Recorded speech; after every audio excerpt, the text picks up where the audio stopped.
COVID-19? That's why we're bringing you the Guam COVID Alert Exposure Notification app.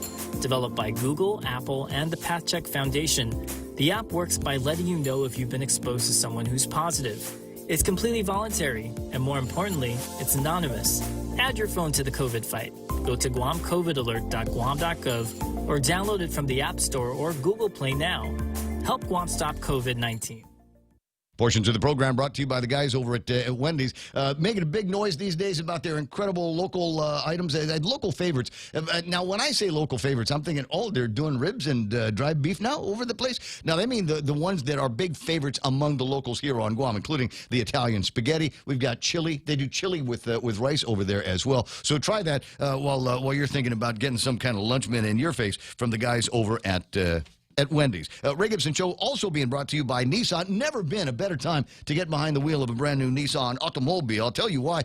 Number one is because they will take care of the first 3 months of payments for you. What are we talking about? You get in that car now. It's November, right? So the payments that are coming up for December, January, and February, you don't worry about that. They will over at Nissan. You're going to love the interest rates. You're going to love the warranties and things like that on automobiles like the 2020 Sentra. Safety Shield 360 standard on all trim levels. J.D. Power's most appealing compact car, named Best New Car by Auto Trader. You're thinking, okay, well, maybe a test drive would be good. Go and find Carlo Guanlao, Jan Pamintuan, and Ricardo Castillo, and they will put you behind the wheel. You drive it around Tamuning and Upper Tumon for a little bit and go, yeah, sign the papers today at Nissan.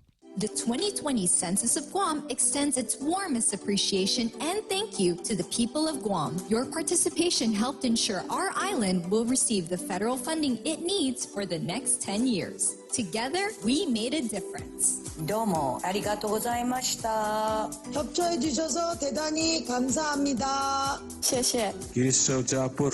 Kopmal masal. Maraming salamat po. Thank you. And Undang kuluna si Jules Maasi. All right.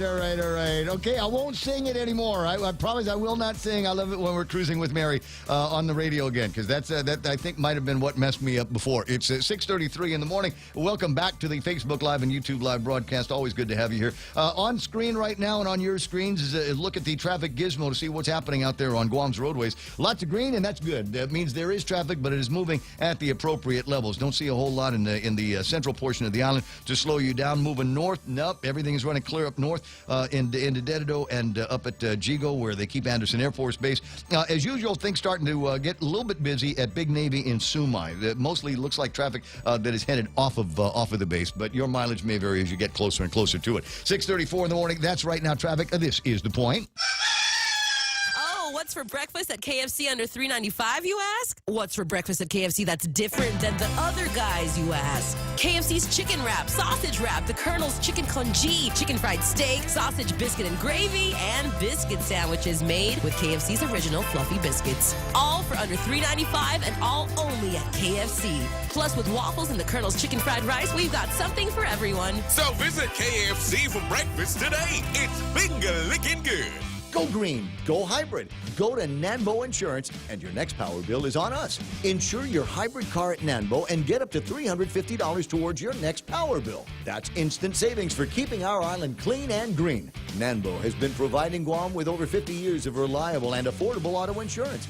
At Nanbo, it pays to go green. Terms and conditions apply. Visit nanbo.com or call 477-9754 for details. Yeah, I feel like we're cooking with gasoline. Now, speaking of cooking, they're cooking it up right for you over at Subway. Got a fantastic footlong with barbecue chicken on the inside of that. And you're going, okay, what sauce goes on? You know what? I wouldn't meddle with the sauce. And I'd go light on just about everything. All the vegetables that you can put in there. And kind of go light on that and let the barbecue chicken be the star of this new sandwich. Find it today at Subway. Real Talk Radio is back. The Ray Gibson Show. Morning talk that matters. Call now, 888-TALK. That's 888-8255.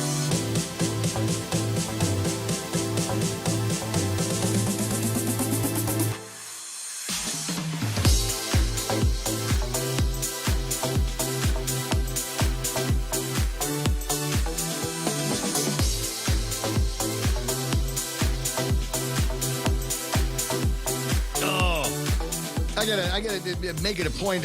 I'm looking at one of these magistrate reports that we've got here, and I'm trying to figure out. I gotta look at this in blue pencil and make it easier to read. I mean, it's wordy. It's a page and a half of magistrate reports, and the thing that stands out in my mind is about the fourth paragraph in. Police at the scene identified the operator of the Tacoma truck as Jerome Cruz, who gave permission for officers to search the truck. Officers found a black shoulder bag between the driver and passenger seats, found a little bit more than $7,000 in cash in various denominations. You know, just walking around money. That's your pool money, right? Yeah. That's Mana's That was mine. EID check from cousin Daphne. Also inside the truck, a glass pipe with Oh, that's not mine. a bulbous end containing the residue of white crystallized substance. Officers noted as being consistent with methamphetamine. A number of pills, a digital scale. Police also checked the location that a reporting person saw a white cup or bag fly out the window. After a brief search of the area, they found a Foodie's plastic bag, double knotted at the top. Inside, a 9mm Smith & Wesson, ammunition, various pills, and a clear bag containing a white crystalline substance. Officers noticed to be consistent with the methamphetamine that was found in the clear, resealable bags, and presumably the bulbous end of whatever it was that they found. So they busted him now for possession of a controlled substance, possession of a firearm without identification, family violence, and this is what got him in trouble in the first place: reckless driving. You would think if you were in an automobile with an unregistered weapon, or a weapon that wasn't necessarily registered to you, $7,000 in cash, crystal methamphetamine, and a scale. You would think that you would be driving like you've got Decentimony and Cumberland in the back seat. It's tricky nowadays because you can't easily identify the police cars. There's so many new different ones. Yeah, come on, man. It's really hard. Come on, man. I'm tweaking, man. I'm going a million miles an hour. You gotta give me a break. Right now, I'm peaking. Come on. Anyway, so that's apparently what happens, and we've talked about this a number of times. First of all, when you are in the habit of the crystal methamphetamine, you smell like cat pee all the time. And number two, you make stupid decisions, and that is a clear example of exactly that. So yesterday, talking about my adventures yesterday, which were every once in a while, they would be punctuated by a note from Cousin Troy. I'd get a note from Cousin Troy, so he sends me this thing yesterday with the paperwork from the church that says that they're not going to be having the procession this year, and he says, that means we're going to have a typhoon on December the 8th, right? We are bracing for a December 8th typhoon. Barbara Brown is going to be all up in Troy, you were working. Weren't you working for Tony and Pinko at the time when they decided to cancel December 8th, or was it Eddie Calvo? Well, it was the Pinko Calvo campaign. Oh, okay. And you were like, no, we shouldn't. And in fact, the campaign was like, don't do it. Yep. It's a bad idea. Yeah. And look at what happened. So bad idea. Well, the consensus, at least between Mon and I, is if a politician does this, I mean, if it was a political move, or we got to save money or something like cancel the holiday, that would be one thing. But since the idea is coming from inside the church, for the health and safety of the flock, I would presume that that's okay. You follow? Well, because decisions from inside the church have always been perfect. I don't know. Okay, you got me there. Let me just tap out on this one. I think you got me on that one. I'm pinned for sure. But there's a couple of other interesting things that you and I and Mon and I touched on this a little bit while you were in the shower. Is it possible, Cousin Troy, that we are the victims, not the vector? The vector is actually inside the government of Guam. You know, what made me think about that was this VOC situation. Mm-hmm. When you think about it, if there was no coronavirus inside the prison before, how on earth did coronavirus get inside the prison just all of a sudden? And it had to have been, people who had access to the prison bringing it there. Uh-huh. And the people who mainly had access to the prison were government of Guam employees. And so, it made me wonder, and you brought it up to me, you said the vectors aren't bars, stores, and restaurants, and I thought, you're right. Yeah. The vectors have been funerals, gatherings, and I get it, and any anywhere in the country or in the world, there are going to be people who don't follow what the government is saying not to do.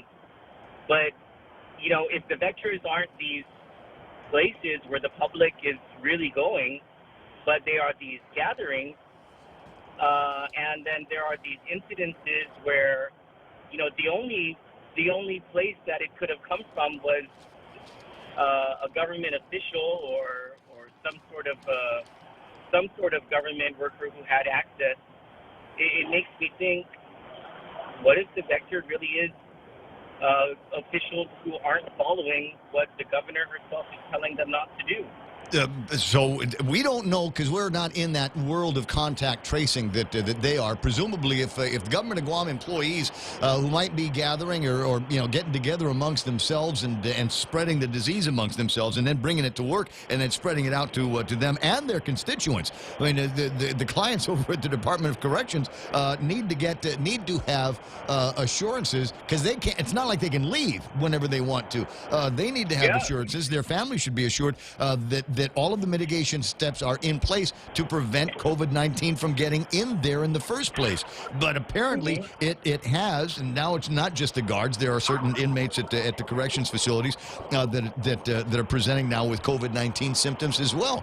You just go, wow, how did that happen? You would think that a government of Guam entity that has to work 24 hours a day would have the same mitigation that, say, Payless has, or the Beach Bar, like when I was over at Mark's place over the weekend.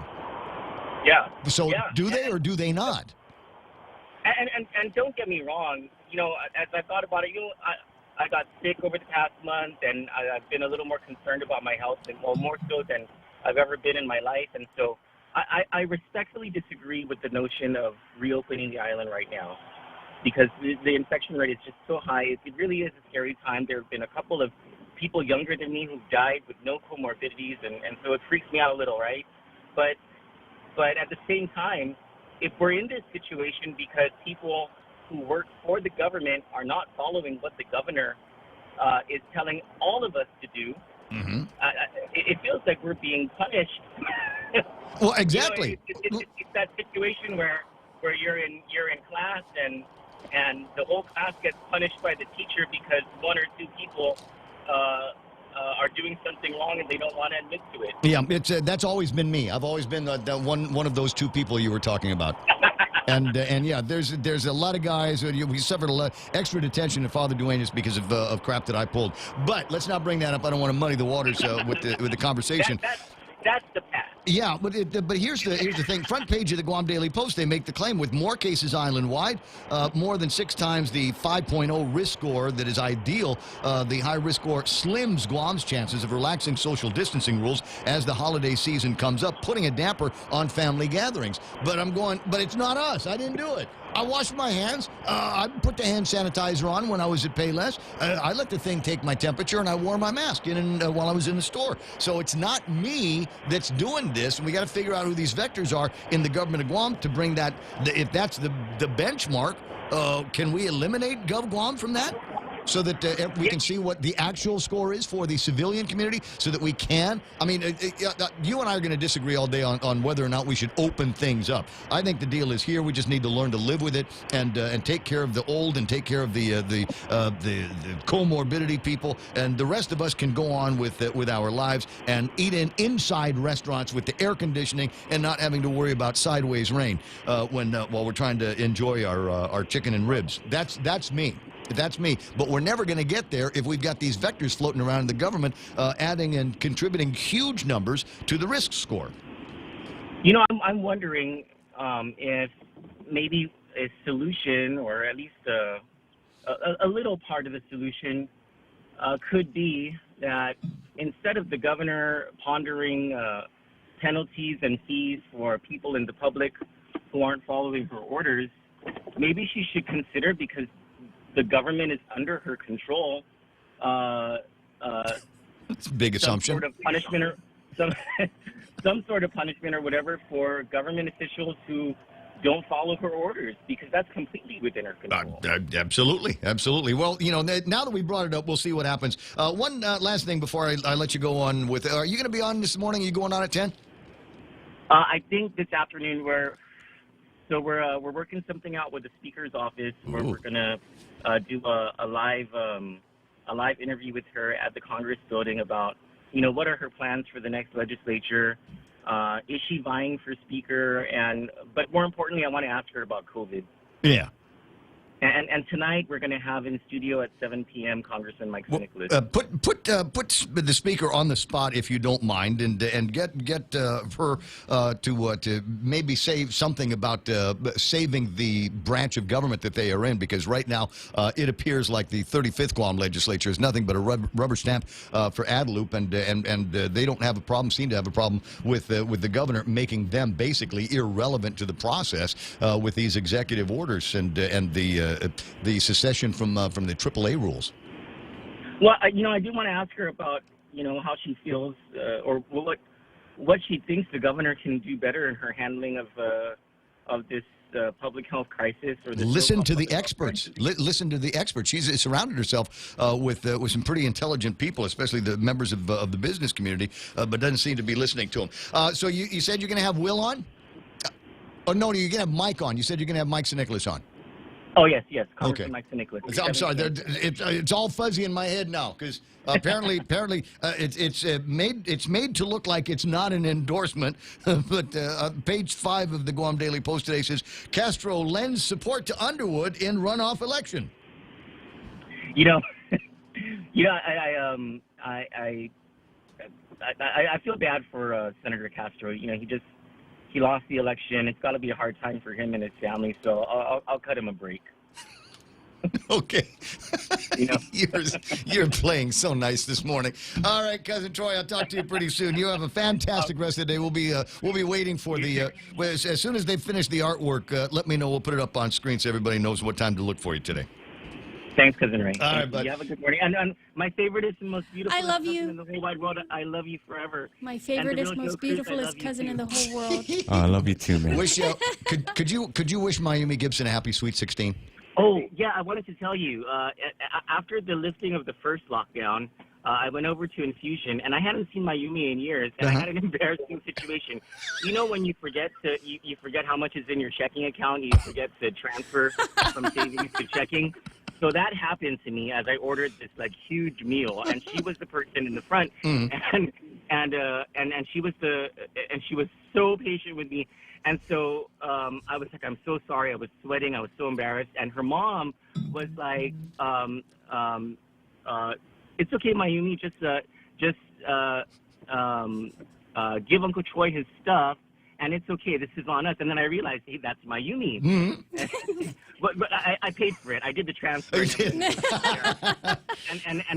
But I didn't want to embarrass her and say, hey, I'm Uncle Troy. Right. Because when Artie, I remember when Artie worked with me, he was always so embarrassed when I'd be like, hey, this is my nephew, Artie.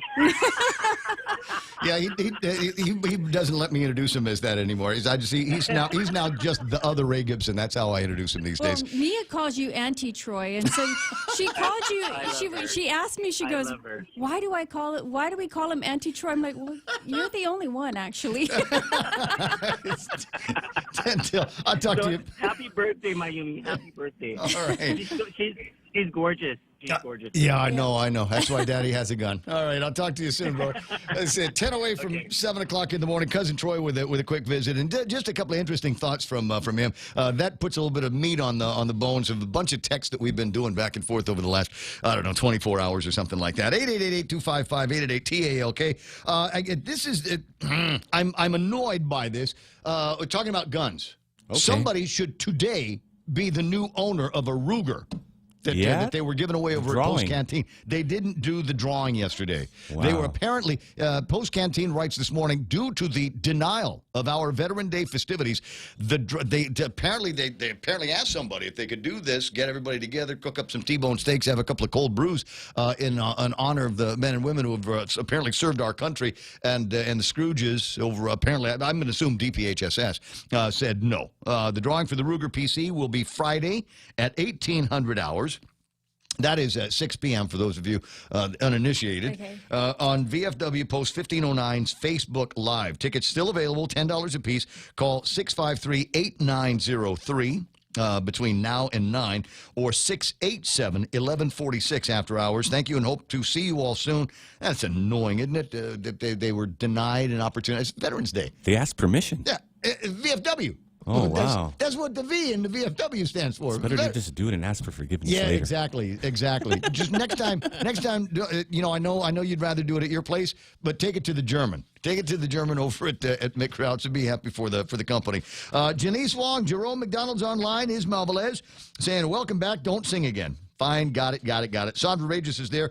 My buddy Rudy Magallanes is still scratching his head over what happened. And in a nutshell, I made a crack about cruising with Mary.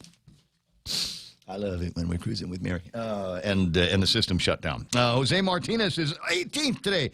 Do I get a participation ribbon? Absolutely. John Ananich says, someone made the Blessed Mother mad.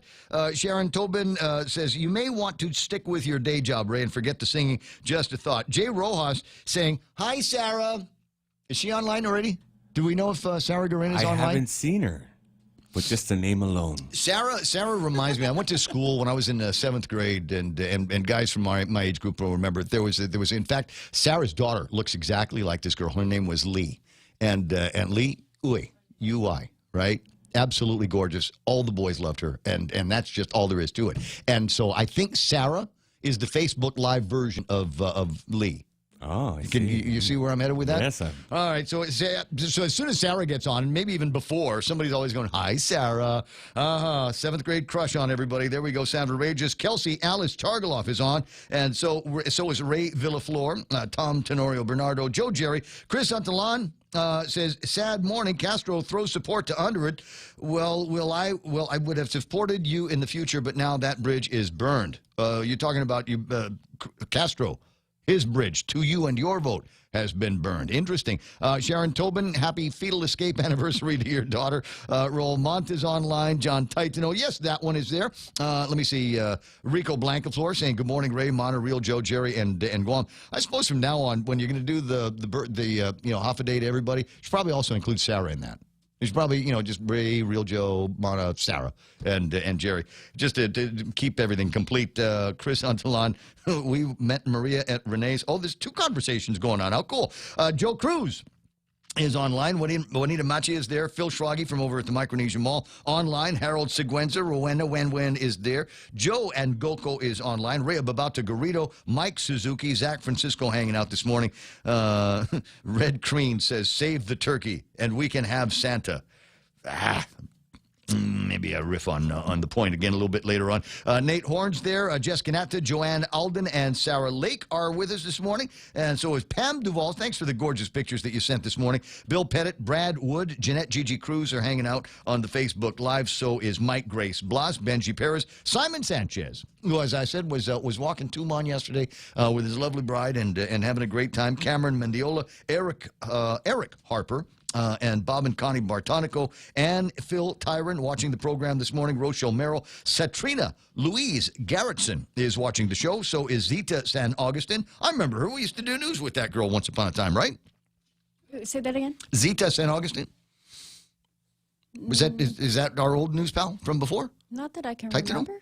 Okay. Well, Zita Titano. Yeah, might be. I don't know. Anyway, Tom, Jocelyn Napati, Mercy Wenzel, and Marilu Berseman is online. Marilu, you're losing too much weight, sweetheart. You're going to disappear soon. Olive Bernardo de Jesus. Dennis Benzer is on the programs this morning. So is Jennifer Leon Guerrero Mendiola and Pedro Leon Guerrero, Joe Leasealangi, one of my favorite guys. People know him as Samoan Joe. Is the guy I'm talking about. Anyway, a bunch of other names. It's nice to see everybody found their way back to the program and take a look at some of the commentary that you were making this morning. And Rico Blancaflor, hello, Sarah. Rico, I've already invited her to the Pew Pew. And it might be worth talking about here this morning. We've got the pandemic Pew Pew that is going to be taking place the Sunday after Thanksgiving at the PD range at 11 o'clock. Bring $15, give it to the man out in the front, and he'll be more than happy to take a look. I think he counts the money and just says, okay, be careful. Don't shoot anybody. Okay, boss. I got you. And then we'll all go hang out. 11 o'clock, 11:29 at the PD range out there. Bring hearing protection and goggles. Now, there's a lady that she does a class, and I want to say it's specific to women that want to shoot guns.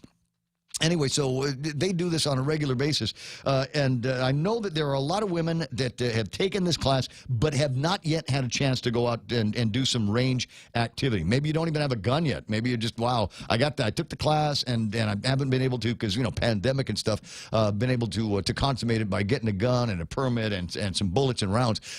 You know what? You gotta keep your skills up. So now that you've got the permit and all of those kinds of things, come on out to the range with us. Love to have you. And there's going to be a bunch of guys that will overload on ammo who would love to have you playing around with their technology. 656 and change. Other items on the table of contents includes, as I'm looking at it this morning, Castro will vote for Underwood in runoff.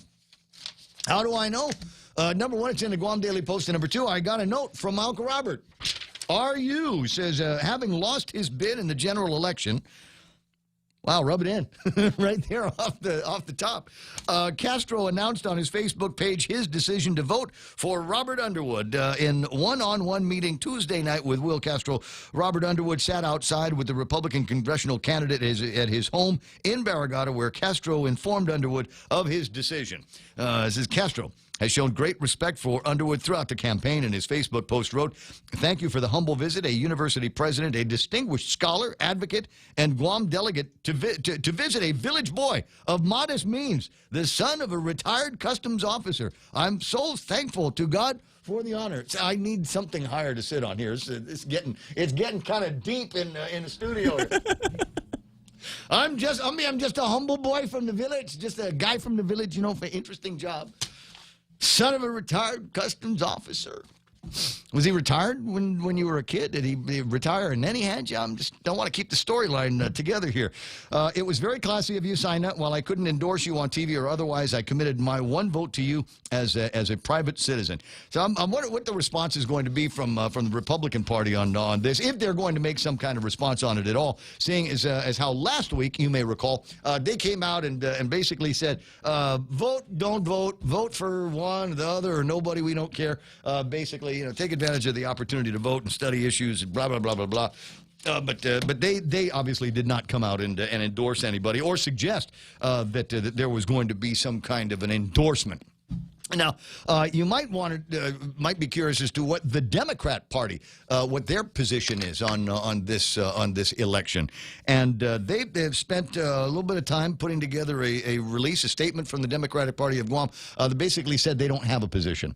Look, we got two of our own fighting it out, guys. A win for one is still a win for the Democratic Party. So go out there and vote for whoever you want to go vote for. Just make sure that you go out and vote. The Democratic Party of Guam, it reads, unanimously adopted a motion to encourage the general public to go out and vote for the congressional candidate who can best represent Guam in Congress, and that the Democratic Party members are free to openly endorse the candidate of their choice.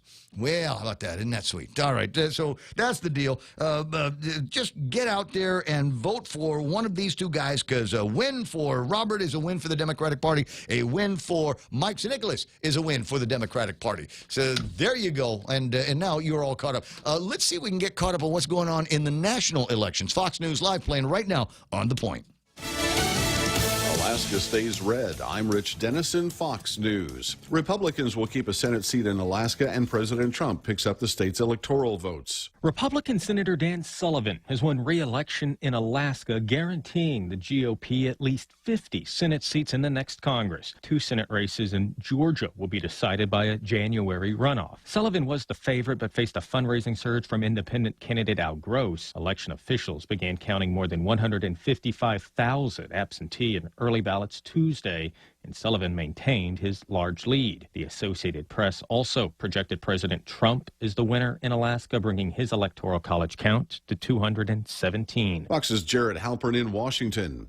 Election officials in Georgia have announced an audit of presidential election results that will trigger a full-hand recount. Secretary of State Brad Raffensperger says he expects the recount to take until the 20th of this month. President-elect Joe Biden leads President Trump by about 14,000 votes in the state. Two Georgia Senate runoff races in January will determine which party controls the Senate. Another coronavirus vaccine is entering the world stage. Russia is the latest country to report it has a vaccine to deal with the virus. Scientists there claiming it is 92% effective, although experts note the study is not as detailed as the Pfizer vaccine tests, which earlier this week was revealed to have a 90% success rate. This amid new reports that findings from studies of the AstraZeneca-Oxford vaccine, an early front runner, should be available in 2 weeks. Experts expect those results to be positive as well, and the distribution of that vaccine could be easier and cheaper than Pfizer. Fox's Greg Palcott. U.S. coronavirus deaths are approaching 240,000. More than 1 million new cases have been reported in just the first 10 days of this month. America is listening to Fox News. We're ready! Viva Underwood! Robert Underwood for Congress! Viva Underwood for Congress! We are ready for Robert Underwood. What I'm offering the people of Guam in this election is the kind of service that is predicated upon integrity and honesty and trust. I am ready. Are you? Viva Underwood for Congress. Not Robert Underwood, just candidate for Congress. This is Robert Underwood with a whole bunch of people running for Congress. And that's all of you, ladies and gentlemen. All of you are running for Congress. This is not a one-man show. This is a movement. This is a movement for dignity. This is a movement for trustworthiness. This is a movement for integrity. I'm standing up for you all the time. I will fight with everything I got. Are you ready? We're ready! I'm Robert Underwood, and I approve this message. Hong Kong's pro-democracy lawmakers announced today they would resign en masse after 4 of them were ousted from the semi-autonomous Chinese territory's legislature in a move one legislator said could sound the death knell for democracy there. The departure will leave Hong Kong's legislature with only pro-Beijing lawmakers who can now pass bills favored by Beijing without much opposition. An investigation is underway into an Armistice Day attack in Saudi Arabia. France says a number of people have been hurt in an attack on an international ceremony it was hosting in Saudi Arabia to mark the end of World War I. It's understood something exploded as diplomats and officials gathered at a cemetery for non-Muslims in the city of Jeddah. France says it condemns what it calls a cowardly attack. The country has been hit by a number of Islamist attacks in recent weeks amid tensions over cartoons of the Prophet Muhammad. Simon Owen, Fox News. Ada has weakened to a tropical storm as Florida braces for a second hit. The storm had strengthened to hurricane force earlier today.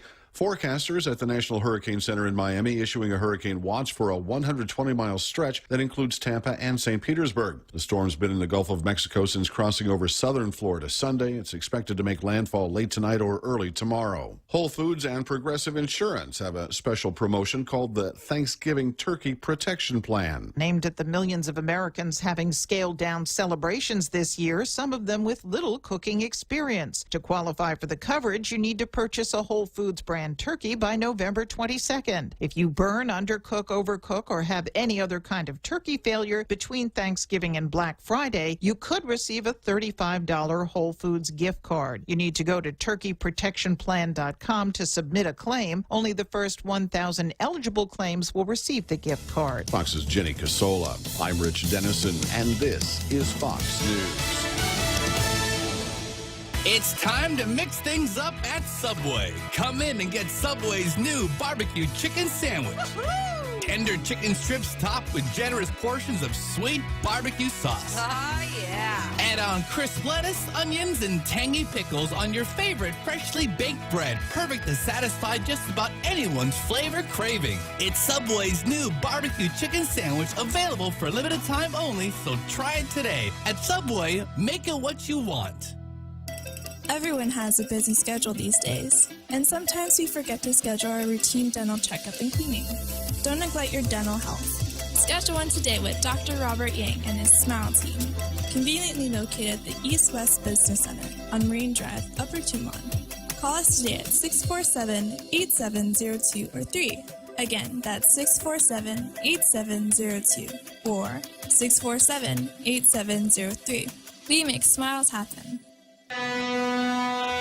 Hoffaday. This is Kayla from APL Guam. Here at APL, our expertise and extensive network can help you grow your business and reach out to more markets. As a responsible carrier, APL is also committed to a sustainable future, whether it's protecting the environment or investing our efforts in giving back to the community. Our dedicated team in Guam and the U.S. mainland are here to support you. Call 588-4651 or visit apl.com.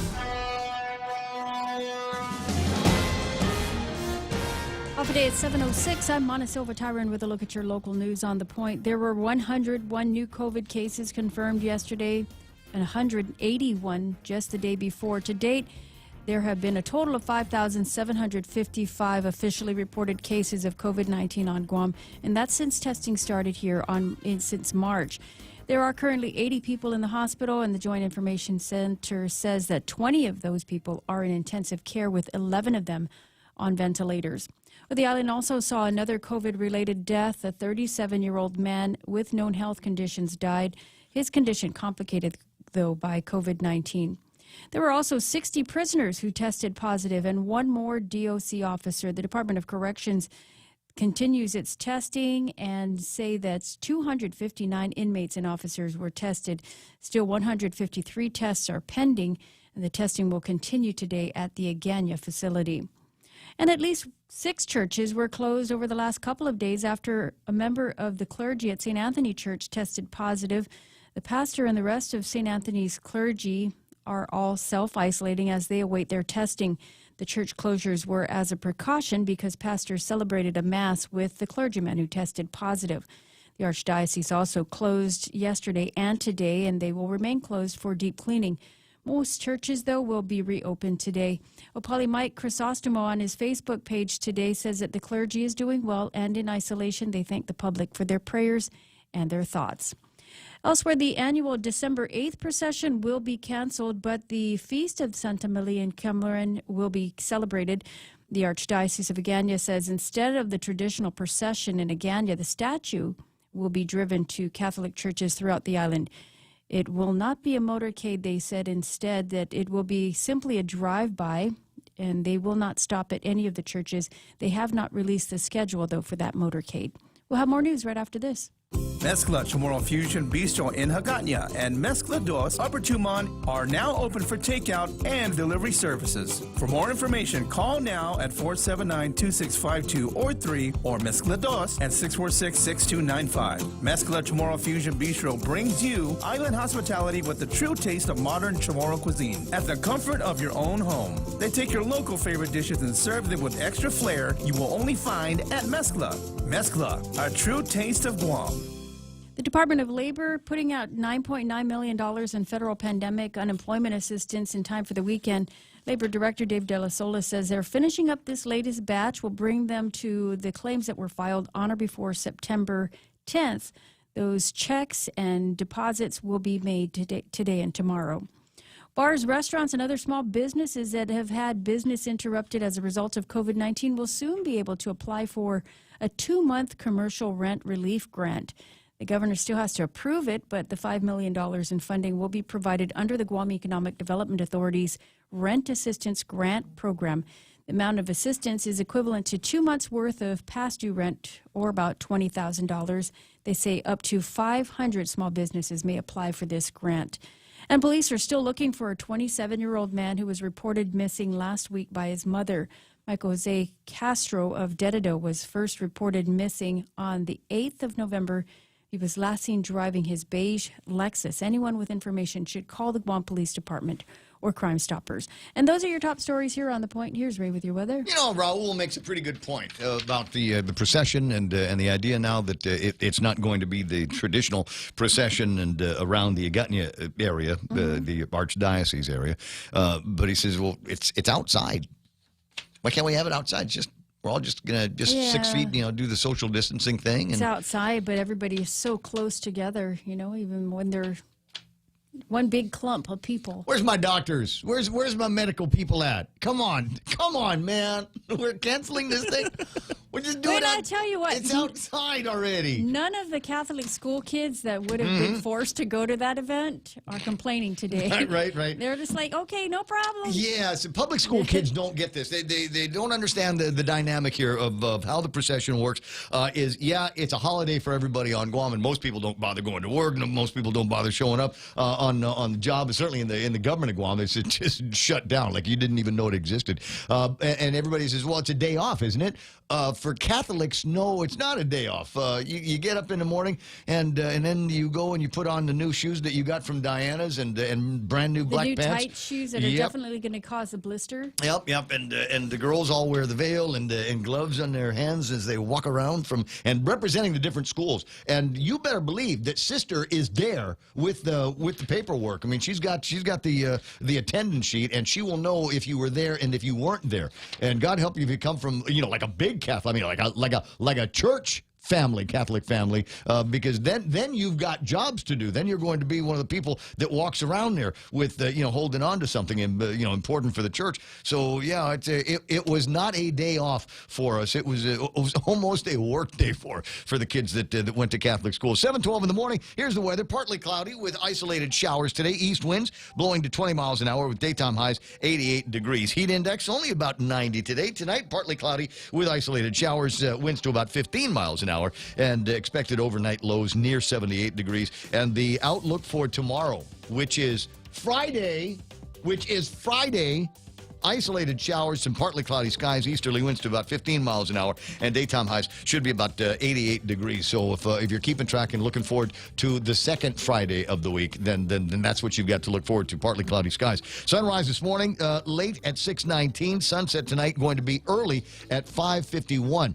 So my recommendation, because a lot of people do the sunset hunting, and they'll stay at work until about 5 and then hustle to get to someplace on the west side to catch the sunset. My recommendation is nobody's paying attention anymore these days anyway, so just leave the office, I'd say 3:30, like 4 o'clock in the afternoon, and we'll meet you on the beach for sunset there. 7:13, that's news and weather together. This is The Point. More and more, scammers are using emails to impersonate your bank in an attempt to steal your information and money. A big red flag that someone is phishing is an urgent call to action with a link to click. Once clicked, you'll be asked to enter some of your information. Some recent phishing emails request that you click a link to review a transaction you're unaware of. Bottom line, if you don't trust it, don't click it. And to be extra safe, delete the message immediately. This phishing protection tip is brought to you by Bank of Guam, member FDIC. Top End Pest Control is who you call for all your pest control needs. Got a problem with roaches, ants, spiders, rodents, fleas, ticks, termites? No problem. They do it all. Top End Pest Control is a service-disabled, veteran-owned small business and HubZone certified. Serving Guam since 2012. Call them today for a quote, 487-5657, or email topendpest@gmail.com. Check them out on Facebook at Top End Pest Control and give them a like. Top End Pest Control for all your pest control needs. Hey, 7:14 in the morning, as you might have heard in last week's program, in Tuesday's program, I heard from my brother Dave Silva, and he's running for a position on the chamber board. Charlie Hermosa called in a little bit later on asking for your vote. And Kim Anderson Young of Security Title is also running for a position. Now, normally, right about now, I'd be doing an ad for, Security Title and the great work that they do, confidentiality, resources, all of that stuff. But I thought I'd share with you, especially if you're a chamber member, a little bit of the reason why Kim wants to be on the board to help the business community. Private sector jobs. Given the global pandemic and GovGuam's government employee-centric position, my primary concern is private sector jobs in the businesses that are struggling to keep people employed. Our immediate threat comes from legislative and executive branches unsympathetic and unresponsive to the private sector. And support for local businesses creating good-paying jobs to improve the lives of our residents and their families. Now more than ever, our people need to be productive, not only for our financial, but for our mental well-being. She's running on a platform of helping move the conversation on responsible taxation. Overtaxing the business community in order to maintain high levels of government employment is a recipe for disaster. Inequitable application of real property taxes and continuing the 25% inflated business privilege tax are two examples of unfair taxation. And reasonably priced and globally competitive health care. The pandemic has spotlighted the need to dramatically improve our hospital for all residents of our island. I continue to support public-private partnerships in their mission to improve healthcare services to all of Guam's residents, to veterans, in preventing suicide, and in finding solutions for our residents struggling with drug addiction. So she's going to be asking, if you haven't already gotten the email, go ahead. Just yes, Kim, we're all voting for you for the chamber election. 7:15 in the morning, and portions of the program also brought to you by Nanbo Insurance. They've got a couple of locations on Guam, the one in a pretty building in Agania, and then there's one over at the ITC building. And they're open all day long, 8:30 in the morning until the end of the day. Walk-ins are welcome. Check them out at nanbo.com. Getting you back to the talk faster. It's the Ray Gibson Show.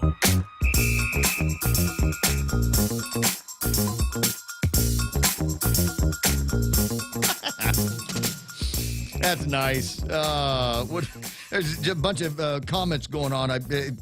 Pam Duvall says, "Wow, you're giving me PTSD talking about the nuns." You know, maybe we ought to do that. We just a contest.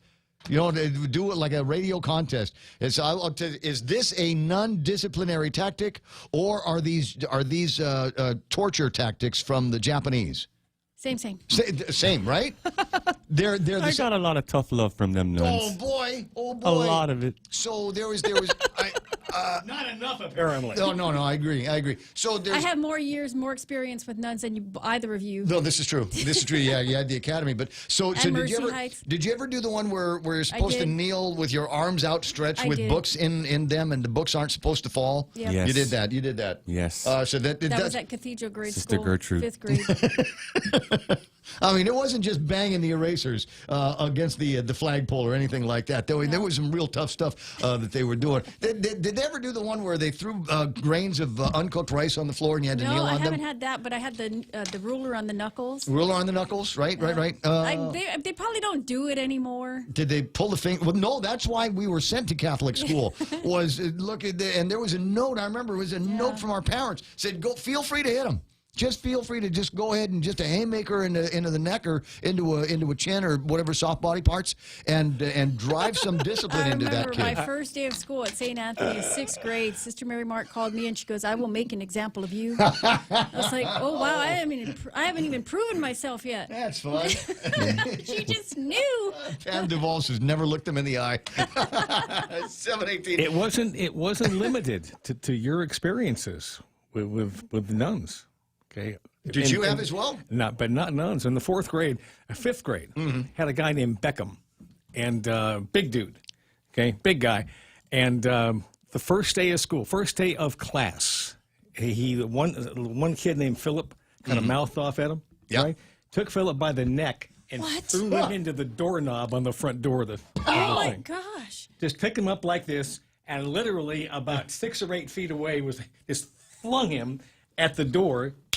Right in the head. Philip went down in a heap. Okay. Yeah. That was the best behaved class in the history of that school from that point on. There's a management lesson in there somewhere. There is a management lesson. But you're not allowed to do that kind of thing anymore. Never. When's the last time? It's been years now since we used to have this, it pop up every once in a while. I think they finally got rid of the teacher that did it. But there was a bunch of parents got all their knickers in a knot because there was a little girl that was talking too much in class. So the teacher put tape over her mouth. Yeah, Scotch tape. What's wrong with that?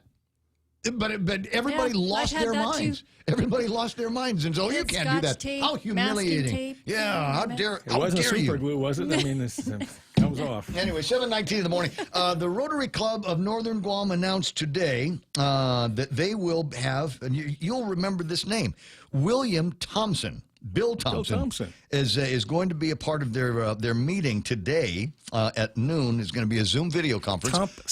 Thompson with a P. I thought it was Thomason. Well, Thomason used to be American Savings and Loan. Correct. In Agania. Bill Thompson was the president of Atkins Kroll for a number of years. Ah. William Thomason and William Thompson. All right, so it's Thomason is going to be the guy in commemoration of the club's 45th anniversary. Bill, now 81, will share his memories and experiences of the club's charter, because I believe he was the first president of the club, and activities as president when it was chartered in 1975. After leaving Guam, he lived in Hong Kong, Singapore, Malaysia, and Indonesia. Today, semi-retired, living in America's oldest city, St. Augustine, Florida. So if you're a member of the Rotary Club of Northern Guam, you're obviously welcome to the Zoom video conference. But if you ain't, they've got run into somebody and go find Joe, and they'll tell you about how to get in and access that and shoot the bull with an old timer who people will remember. He had a house, if I recall, on Windward Hills. I believe it was the Windward Hills. It could have been CCP back in the days when I played golf. And big house. Yeah. And he lived right there on the golf course. Big voice guy. He had a really good radio kind of voice. Was it unless I'm too far off, wasn't he one of the managers of the Guam International Airport for a time? I don't know. I don't remember that. Could be. Yeah. Well, somebody with a better memory than me is going to chime in on that. You mean chairman of the board? No, like the boss. I want to say he was the boss of the Guam International Airport right around the time they were going through one of the massive dedications of the place, because the airport that you and I go to now a little bit different than it was before. And I want to say that Bill was one of the guys that was an engineer that Carl Gutierrez would know for sure. 7:21 in the morning. Jerry Robertson in the studio and getting ready to take care of the extra point. What'd you do with your day off? I was wrestling with technology. Love because it. The event's going off in about an hour. Oh. And I had to be between two companies trying to figure things out yesterday. So spent the entire day doing that. All right. I was in the kitchen most of the day, and then the beach for all of the rest of it, and that's the way I did all of that.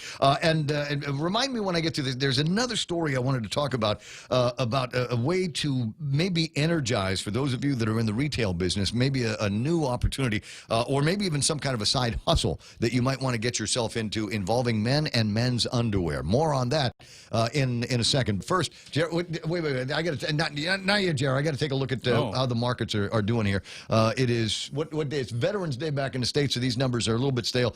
This is how it ended up on their Tuesday. S&P 500 up by 27 points at 35,072. NASDAQ at 11,786. I'm going to ask about Bitcoin. The NASDAQ up by 232 points. Dow Jones Industrial Average drifted off a little bit by 23 points, but still over 29,000. In fact, 29,397. FTSE is green. The Nikkei is up by 444 points. We got a little bit more drifting down for the Hang Seng Shanghai and the VIX. DAX is up by 53 points. Some of the big winners on the Dow in the last couple of days include Apple Inc.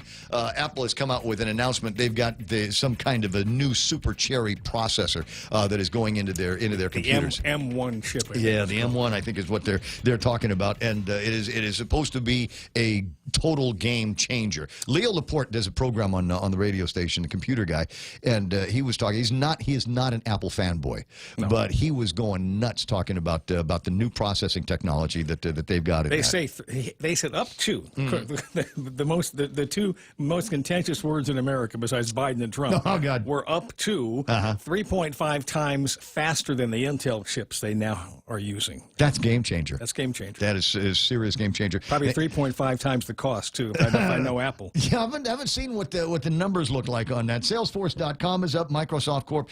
McDonald's is up, and so is Intel. Those are some of the big numbers that we're talking about on Bitcoin. 15,838. So it's creeped up a little bit in the last couple of days. A little close to 500. That makes Rudy Magallanes a happy boy. 7:24 in the morning. Now Jerry Roberts has got the extra point, being brought to you by Guahana Insurance Services and the team at First Hawaiian Bank, where it all starts with yes. We've been talking about dysfunctional teams. Are you a member of one of those? Most of us have been at one time or another. From mildly dysfunctional to massively neon sign-like fireworks generating dysfunctional with a capital D. We'll get into more of that today on The Extra Point. When's the last time you looked at your homeowner's insurance? An easily overlooked part of covering our home is what's inside of it. Over time, we buy things we don't want to lose, but don't update our contents coverage. The smart thing to do is get the answers and level up our insurance to make sure we're totally protected. That's the Insurance Extra Point. Get out there and make something good happen today by calling Guahan Insurance Services at 475-1162 or visit us at the Camacho Landmark Center in Tamuning. To an extent, dysfunction exists in every team. I've never seen one that's perfect. You probably haven't either. Most teams, if they can really be called that, muddle through from issue to issue. In far too many cases, perhaps the majority, a so-called team consists of a handful of high performers who basically carry the operation, and the rest just kind of go along for the ride. There's one key component missing, and that brings us to dysfunction number 3 from Patrick Lencioni's book, The 5 Dysfunctions of a Team. It's a lack of commitment. It's here where I should interject that this lack of commitment is generally silent. People don't stand up at a meeting and proclaim, "I'm not committed to the direction of this leadership." Instead, they just don't put out at the same level as they would if they were totally on board. You, as the manager, might wish they would be vocal about it so you could address the issue and reach them, but it rarely happens that way. Now, why don't they commit? There are numerous reasons. And what I find common are this. Number 1, they want to commit, but leadership hasn't made a good enough case to convince them. Or they feel there are better possibilities. 2, they've got a problem with their leadership. 3, if not the leadership, they have a problem with their boss. Now, reason number 4, and here's where I feel some of the problem is, they're not quote-unquote committers, likely never have been and may never be. Perhaps there's a fear of commitment. When should you have this figured out? Before you'd offer them a job? Thanks, Chair. Okay, now that boat has sailed. They've been on the payroll for a while. Now, what do? One thing is to put your idea or plan together, painting a picture of why you feel it makes sense for them to get on board. Show confidence and enthusiasm. People want to know if you've done your homework and if you really believe what you're trying to sell them. If you're not excited, why should they be excited? Let them feed back to you and listen when they do. When workers feel their voice is heard by leadership, they're more apt to agree to sign up for where you tell them that you're headed. At the same time, the feedback can help you make a better plan. Don't try to go it alone. The more brains involved, the better the plan can be. If not on the strategy side, maybe the feedback will help on the implementation side. Show them the options that you see. Make a case for why you feel your choice is best. Tell them what's in it for them if they go along. Explain the consequences of your selection as well as the other options, or in taking no action at all. Help people to be a part of the discussion, and you may find that they can more easily unite behind decisions, even if they're still uncertain whether it's absolutely the right way to go. Lencioni also believes in setting clear deadlines for deciding whether to commit. Don't leave it open-ended. If you need people to be on board, they need to decide. Give a firm deadline. That puts people in a position where they have to consider the issues and to decide what's right for them. We'll wrap up our look at Patrick Lencioni's The 5 Dysfunctions of a Team tomorrow. That's the extra point. Be responsible and make something good happen today. For 93.3, The Ray Gibson Show, Guahan Insurance Services, and First Hawaiian Bank. I'm Jerry Roberts. Thank you very much, Jerry. Another home run. And speaking of home runs, today's the day. Today's day. Live to lead in about an hour. Still, can I still sign up? No. No. I mean, if somebody sent me an email and said, or paid for it and said, fine, I can probably get you a link. But the thing is, I'd have to manually get you a link right now, along with the booklet and along with everything else. I would say at this point... we'll do it again later in next year. There will be another Live to Lead. No, we'll have another one. There's enough people that have already indicated they couldn't get things together. Probably more people are waiting to get in than are actually in.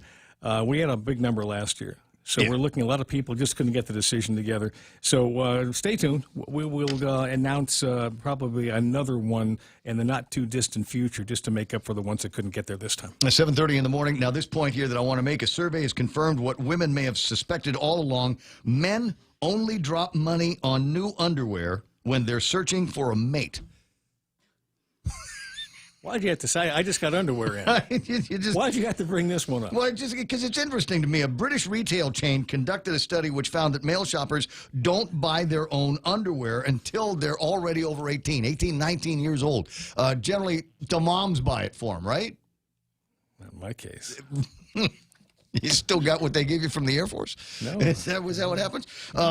Who keeps them fresh in fresh undies before that? Moms do. Teen girls begin buying their own undergarments at around 13 years of age. All right, so the deal for me is once every year or so, there is a trip to Kmart, and there's a very specific kind of Fruit of the Looms that I buy and a very specific type of socks that I buy. I buy about a dozen black socks. And I go home and I throw away all of the old underwear and all of the old socks and replace them with the new ones. That's how I do that. They all fold the same, and then you get the same kind of black sock. Makes it so that you don't have to spend any time sorting. It's the efficiency trick I learned a long time ago. So that is a unique experience. And I don't know that that those tidy whities are her dream come true. So I'm thinking there's a hustle here. VLG might want to look into this, but there's got to be some kind of a boxing thing where you got women that say men look really good in this kind of underwear and put it in a box, and it'll be like a subscription service, right? So once every 2 or 3 months, new pair of underwear comes in for the guys, hand selected by a stylist kind of person. So that's my $1 million idea this morning. Stitch Fix underwear? Like Stitch Fix for underwear. Exactly. Exactly. So there's no punchline on this. I've got this idea. It's in my head, and now it needs to get out. Now, Thanksgiving is coming up. I was going to ask you if you got a turkey. You don't do turkey. Mana, You have a furkey. Tofurkey. Yeah. Now, did you say on base there is I saw turkeys? some being put in the There's a freezer, thing but I called didn't get tofurkey. any. It's a real product, Joe. Yes, I'm aware of that. Are you aware? Okay. Tofurkey, Yeah. Yeah, we all eat at Simply Food. Huh? Yeah, I eat every there. once in a while. But And Heavenly Veggies. so, but you said they've got it. I saw them loading the freezer. I didn't buy any. All right. There's a new device out there called the. Now that I've said it, they're all sold out. Exactly. FYI. There's a product out there that is called. Let me see if I can get this thing up on the screen. The Mighty Carver. And I got some video I'll play for you a little bit later on of a new carving sensation. It looks like a chainsaw, and it will go through anything on the table, maybe even including the table. I'll share that with you in just a little bit. 7:32 in the morning. We got to jump into some headlines now with Mana Silva Tyron being brought to you by Auntie Lolita Camet over at Remax Diamond Realty for all of your real estate needs. You give her a jingle. Also being brought to you by Top End Pest Control. 7:30 News brought to you by those guys. If you need to kill some kind of varmint, they got all the fixins and the tools to do it. 487-5657. Now with the news, here's Mana Silva Tyron. The island recorded its 91st COVID-related death. A 37-year-old man known have known health conditions died after complications with COVID-19. There were also 101 new COVID cases confirmed, 80 people in the hospital, 20 of those in intensive care. There are also 60 prisoners who've tested positive in the latest round of testing at DOC. One more officer also confirmed to have COVID-19. Testing continues at the Agana facility today. At least 6 churches were closed for the last couple of days after a member of the clergy at St. Anthony Church tested positive. A pastor and the rest of the church are self-isolating while they await their testing. And the Department of Labor out with the latest batch of unemployment assistance, $9.9 million. That'll bring them to claims that were filed on or before September 10th. And those are your headlines right here on The Point. I got you. 7:33, and the conversation about underwear is a universal topic. It is I can tell by the comments. I got Mike Grace Bloss who says, ride it till the wheels go off. You know? Yeah, I usually wait till there's a couple of holes. A couple of magical holes in there? Yeah, that's it. Randy Landis' mothers never want their sons to show up at the doctor's office with dirty underwear. Save it for Bahaki Ramon. That's the Chamorro version of reuse and recycle. And Elizabeth Gumatauta with a great piece of advice here. Go commando, it's cheaper. Mike Grace Bloss says, new underwear, at first it's constricting, but then it becomes a part of you. Amazing, the kind of conversations that you can get into. But think about it, guys. Who buys the underwear in yours? So old married guys, who buys the underwear at the house? Is that your job, or does it just magically appear in your underwear drawer from the underwear fairy, a.k.a. your wife? It's 7:34 in the morning. I'll be right back. Win a staycation getaway with 76 Circle K. Enter to win a 2-night stay in the luxurious Tsubaki Tower with breakfast at the Casa Oceano and an hour of pure bliss at the Spa Ayala for 2. And then choose your adventure. A 3-hour ocean escapade with Shut Up and Fish, the premier ocean tour service, or take a heart-pounding water adventure and go jet skiing with Joe's Jet Ski. Just purchase $30 or more in fuel at 76 Circle K for a chance to win. Visit 76 Circle K today and win the staycation of a lifetime. Conditions apply. See store for details. Portions of the program brought to you by the guys over at American President Lines, APL Global Presence, with a local home. And there has never, ever been a better time to get yourself into a brand new Nissan automobile. Brand new one starting at $84 a pay period. Financing as low as 1.99%. You got good credit, they'll be happy to take that out for a ride and write paper with whoever you like. Nissan will even make the first 3 payments. And in the market for a truck, how about the 2020 Titan, the only pickup with 400 horses under the hood. America's best truck warranty, 5 years or 100,000 miles. Listen, all kinds of people that you can talk to over at the Nissan place to arrange the test drive. Start talking to the finance guys in the back and start talking about whatever it is that you've got, paid for or not, taking it in trade, including Mike Templo, Eric Cooper, and Jenna Lynn Galt. Half a day. This is Claire Manglona from Security Title with an important warning. Wire fraud is real, and home buyers and sellers are one of the biggest targets, even on Guam. When sending money by wire transfer, be sure to confirm the wire instructions by phone, not email. In this case, it's good to be suspicious and know who you're dealing with. Let the professionals at Security Title work with you to minimize loss due to wire fraud. We are here to help. I'm telling you, it's all anybody wants to talk about in the Facebook feed now is underwear. Jerome McDonald says, I don't wear any undies when I'm on Guam. It's too hot for that. Rico B says, old underwear makes great rags. And Sandra Ray just responds, ew. No, we're not washing dishes with that. Oh, you clean your guns with that. You clean the guns. There's something about that. Who else is playing around with the topic? Raul says, when my wife sees a hole in the clothes, she makes it bigger to the point that it's unwearable, and you have to go out there and buy some new stuff. Ken Brown watching the show and doing a watch party on his Facebook feed. That's nice. Randy Landis says, I have an underwear fairy.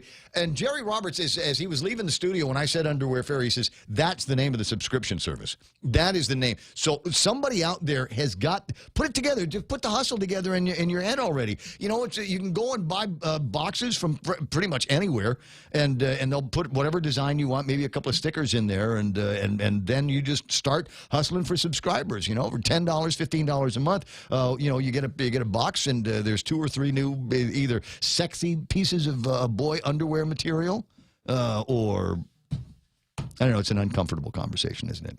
Yeah, but it's one of those, boxers or briefs or boxers and briefs. Just how frilly can we get? There was a product a few years ago called Manties, and I'm just going to leave that to your imagination because I don't want to hang on this topic for too much longer. Frankly, there's a whole lot of other stuff that is going on. Did you see where Trump got Alaska? Did you see that? Yeah. I don't know.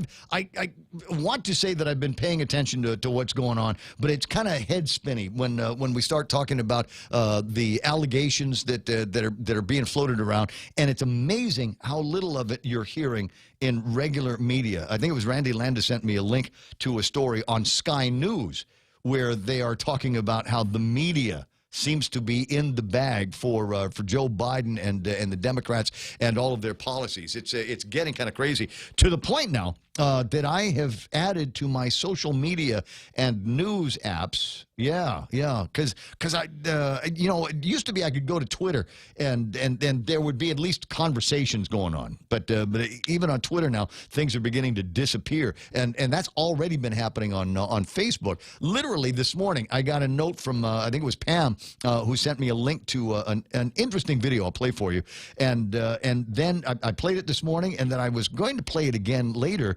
And it came up, and there was already one of those a note from Facebook, a marker. Yeah, I said, "Oh, this disinformation. This is not real stuff. We're checking it out right now. Might take it down. Might feeling frisky. Might take it down. Might leave it up. Don't know what's going to be happening with it. So I'm going to play it before it gets to be 8 o'clock this morning because I'm worried that it will be taken down. Now I will play it with this caveat.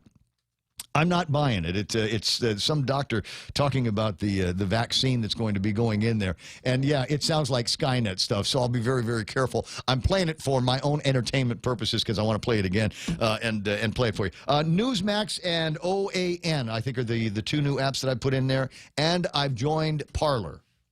Which is going to be, I want to say it's the right-wing alternative to Twitter, but it's supposed to be open to all versions of the truth. Yeah, I think they hit it big. They beat TikTok and a couple of other Yeah. So social media. because everybody's, I mean, at least post the information and know that somebody's not going to take it down just because they disagree with it or it doesn't fit some kind of narrative. And that's the way it may have to be. You go to Facebook to keep up with family and friends, and any news sources that you're used to going to on Facebook for you, you might have to delete them. And I would dare to say that I might be one of those because there are going to be people go, wow, he's pretty right on that show. He's kind of conservative bend. How come he never talks about great liberal issues like free health care for all and free education and and how great socialism is? Yeah, you're probably not going to get that from around here. 20 minutes away from 8 o'clock. Did you want me to do? I thought I heard the traffic theme come up. Did you want me to finish that up? Let me see if I can pull up the maps and get them up on the screen. This is what it looked like down south an hour ago. Let me see if I can zoom in and see if there's anything else that is happening. Yeah, Big Navy and Sumai is very, very busy, as you might imagine, at this time of the day. Looking at the rest of the traffic getting into and out of the central Agana area, not too much of a problem unless you're coming in on Route 4.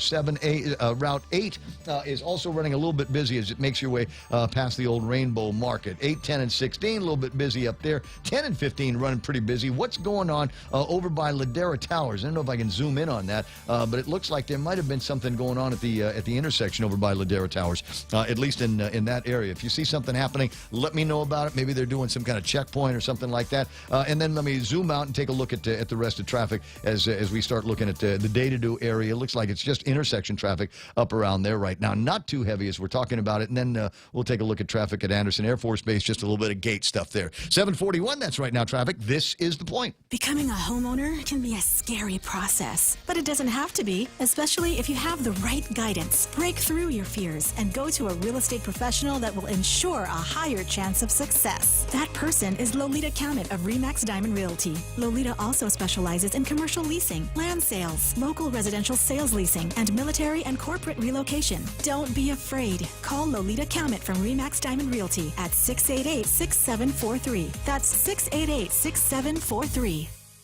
How about what you want me to do? KFC again for breakfast? Go on me. They have, you know what? Sorry, I was, the other night I ran into a guy who used to do traffic for us years ago, Jared Cruz. Yeah, the drummer. Jared on the go? Drummer. Yeah, I run into. He might come into the pandemic pew pew. Oh, cool. He might show up to the Black Sunday pew. And I made a specific thing about inviting him, but it came to me as a shock that he's allowed to have guns. But he's one of those guys. He's a crazy guy. Oh my God. Anyways, Wow. so it's just funny to hear him talk every once in a while, and the way he's when he does something like that. And I'm telling you, I'm gonna go get to your breakfast over at KFC. Start off with a cup of coffee. Now you might be going, well, maybe I'm feeling frisky today. Might try some iced coffee. They have that at KFC, and it's pretty good. They got Colonel's chicken fried rice. You can get that in a couple of different sizes. Colonel's chicken congee if you need a little bit more rice. How about a platter of rice with fried chicken on it? The chicken fried steak and plenty more. Lots and lots of items. You can try something different every day and never get tired of it at KFC.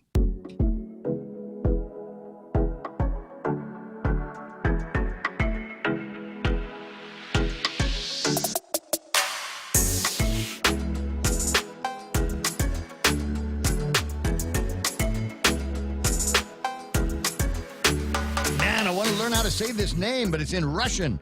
Joe Pareda is watching that Russian thing that with the picture that is a rose. That's nice. Pete Guerrero, buenas and half a day. Debbie Gumatau is online. So is Napoleon Carino Jr. and Catherine Polino watching the program. So is Lucy Kono online this morning. Neitz is there. Randy Landis. MeWe, is that what it's called? The better choice, more functional. MeWe.com on the web. Now I signed up for them. And I got to figure out how to delete that account, and I'll tell you why. It's not that I love social media. It's always fun and a portal to meet and run into and hang out and flirt with interesting people.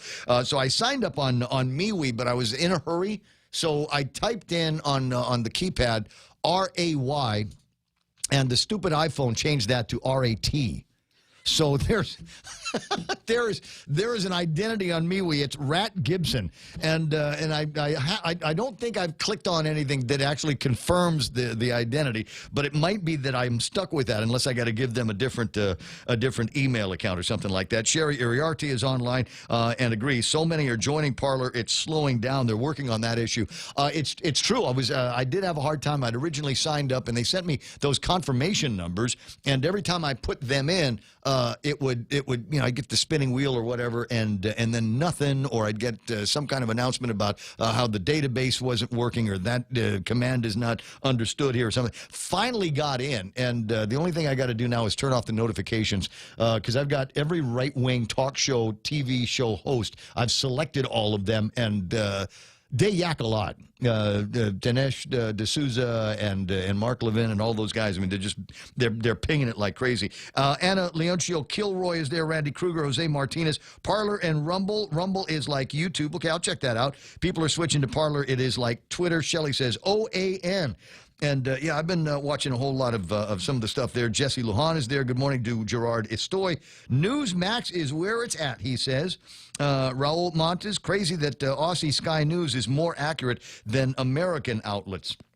Hey, it's embarrassing, guys. It's the rate at which, our once mighty and fair and interesting media has now turned into worse than I'd ever seen in watching things. And I haven't watched a whole lot of network television in an awful long time because I think everything is following some kind of narrative that's trying to brainwash us, or at least get to us when we're in a position where we're not necessarily critically thinking about everything that is put in front of us. And I'll use by an example virtually any show on NBC or ABC. Anyway, 7:46 in the morning. 888-825-888-TALK is the telephone number. Now, I promised I'd play this bit for you. Let me see if I can get it up on the screen. And the caveat is, I'm not buying what this lady is selling. I'm not sure that I will take the vaccine. I think just having a vaccine out there would render me taking it kind of unnecessary. I don't feel bad. I don't have any symptoms. And I'm getting my exercise, and I'm trying to eat clean. So I'm thinking, all right, when the vaccine rolls around, you take it if you want to, and I'll take it if I want to. I'm hoping that there's not going to be a conversation about mandatory vaccines. That being said, the lady in the video I'll play for you, probably after a phone call here, will tell you why she suggests that you not take the vaccine. But it sure sounds like tinfoil hat wearing stuff. 7:47 in the morning, and an interesting conversation that took place over among the mayors the other day that led by the mayor of Molesso, wondering about how we're going to be spending money. Front page of yesterday's Guam Daily Post. Mauricio Mayor walks out after a heated exchange over the funding there. Angel Sublon from the Mayor's Council on the line this morning. Angel, buenas, Janhafade. Ramon, buenas, Janapade. How are you doing, my friend? Never better. I got to tell you, mostly the only time I ever see Angel is when we're shopping together over at Kmart. But it seems like every time I go there, they're crowded and there's a line. So I've not been doing as many chores as I should be. Are you having the same experience? I haven't been to Kmart for a while, but I've been to Home Depot. Oh, the Home Depot. That's what I was thinking of. Yeah, I was thinking of Home Depot. But no, I haven't been keeping up with any of my chores. So were you at this mayor's meeting where the mayor got all heated? Yes, I was at that meeting. All right. So tell me a little bit about what it was that Ernest Chargaloff was trying to get done. Well, there's, the legislature appropriated some, as they do every year, to the street maintenance and beautification funding program for each of the villages. It's been dwindling for the past couple of fiscal years, and last year we had $480-some thousand, and this year it went down by 68% to only $280-some.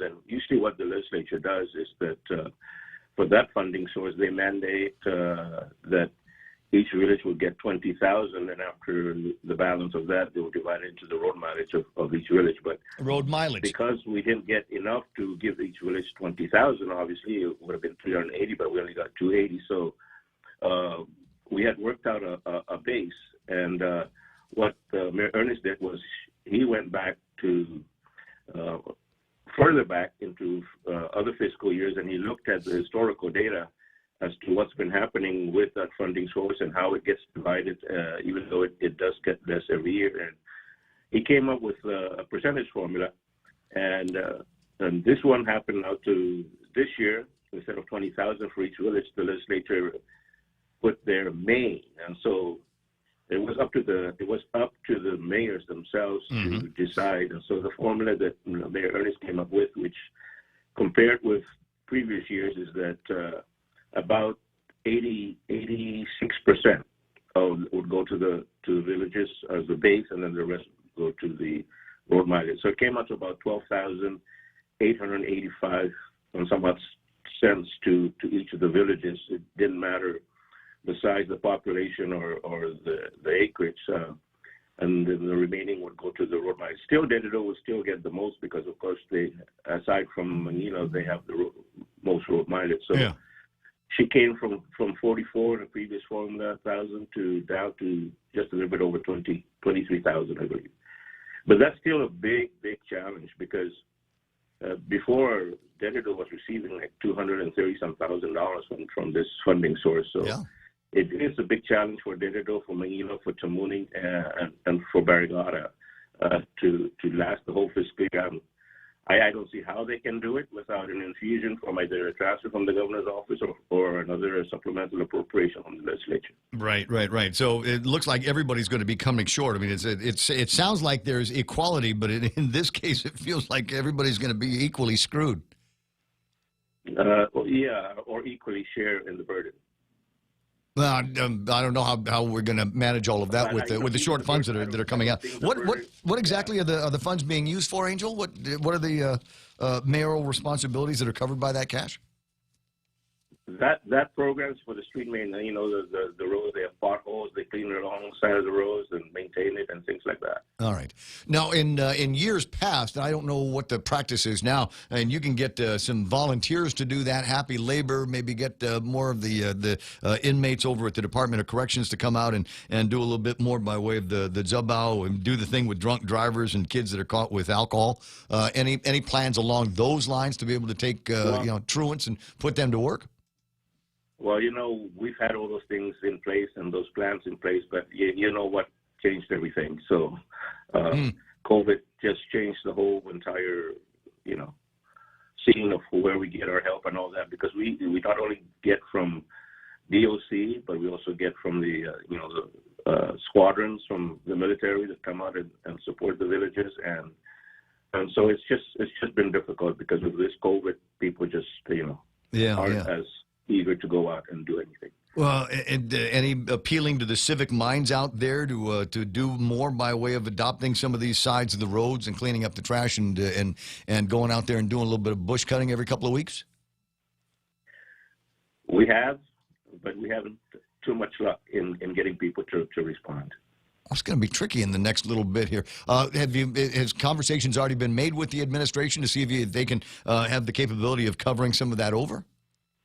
Yes, we have. In fact, our president, Mayor Zavarro, has already brought that to the attention of the governor, and the governor has said that she would do her best to assist. Gotcha. Well, it's certainly going to be an interesting time here. Now, the Mayor's Council did take it up on a vote, and it passed. Solid majority of all of the other villages decided that they kind of like the idea, and if we're all going to, if the money's going to go short, it will go short in as fair a manner as possible. Yes, but I know that Dededo and Manila and Chigo and Tamuning are going to fall short way earlier than the others will. Oh, yeah. Well, I think the Daily Post has an editorial talking about the possibility that you may go short as early as a month or two into the new fiscal year. That's correct. Yeah. Tricky. 7:53 in the morning. Angel, always fun talking with you. We'll get around to watching how this works and talk to some of the other mayors and get their thoughts on it as well. In the meantime, I'd like to volunteer. My neighbor, if there's anything that Rudy needs out in the village, I'm sure one of my neighbors will be more than happy to get out there and do some focinos and some bush cutting. Yes. And one of the programs I actually offered to the mayors at the beginning of the fiscal year is that maybe once a month we'll take a certain day, a Friday maybe, gather in North, Central, and Southern, and we'll get 6, villages at a time, and pick one village, and all the staff of the 5 other villages would just converge on that one village and assist that village in cleaning up, maintaining, and do whatever we can. And that way we just like volunteers come, but this way you get 5 people from each village. That's 25 people, plus your own staff of 5. That's 30 that can go all around the village and do one sweep on one day or once a month. Just do that anyway and get rid of all of the mayors. We just put together just the one big committee that does all of this stuff. 7:55 in the morning. Angel, I'll talk to you pretty soon. You have a fantastic day. Okay, brother. You take care of yourself. I will. I'll see you at Home Depot in the line next time I go. 7:55 in the morning, and I don't know if I've got enough time to play. I will get a start on the video because I think it's going to be interesting. Again, it is what anti-vaccine people are beginning to spout off on starting right about now. All right, let me see if I can. If I do this, will the audio play? I never know until it's actually playing. All right, here it is. Have with us an incredibly brave, amazing doctor. And I'm going to ask you to introduce yourself, please. And thank you so much for doing this. Okay, my name is Dr. Christiane Northrup. I'm a board-certified OBGYN physician trained at Dartmouth Medical School, Tufts New England Medical Center. I'm a former clinical professor of OBGYN at the University of Vermont College of Medicine.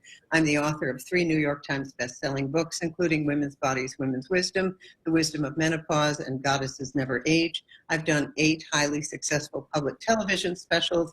I was on the Oprah Winfrey Show 10 different times, and all the numerous TV shows like Dr. Oz and Rachel Ray and NBC Nightly News and all of the rest of it, kind of straddling the world between holistic medicine and conventional OBGYN. And my entire career really has been about teaching women everything that can go right with their bodies and how to make that their experience. This COVID vaccine, can you tell us what we do know about it and what you, from your experience, fear for the people that may take it? Yes, there's never been a vaccine like this. It's an RNA vaccine. It is what's called a transinfection. It will fundamentally change people's DNA. And what I don't like about it, even more than the usual thing about the toxic metals that are in vaccines that make our bodies literally into an antenna with 5G. This one has the usual non-human DNA, like, monkeys, maybe fetal cells, pigs, whatever. And so it begins to make us what's called chimers, C-H-I-M-E-R, introducing non-human DNA into our bodies.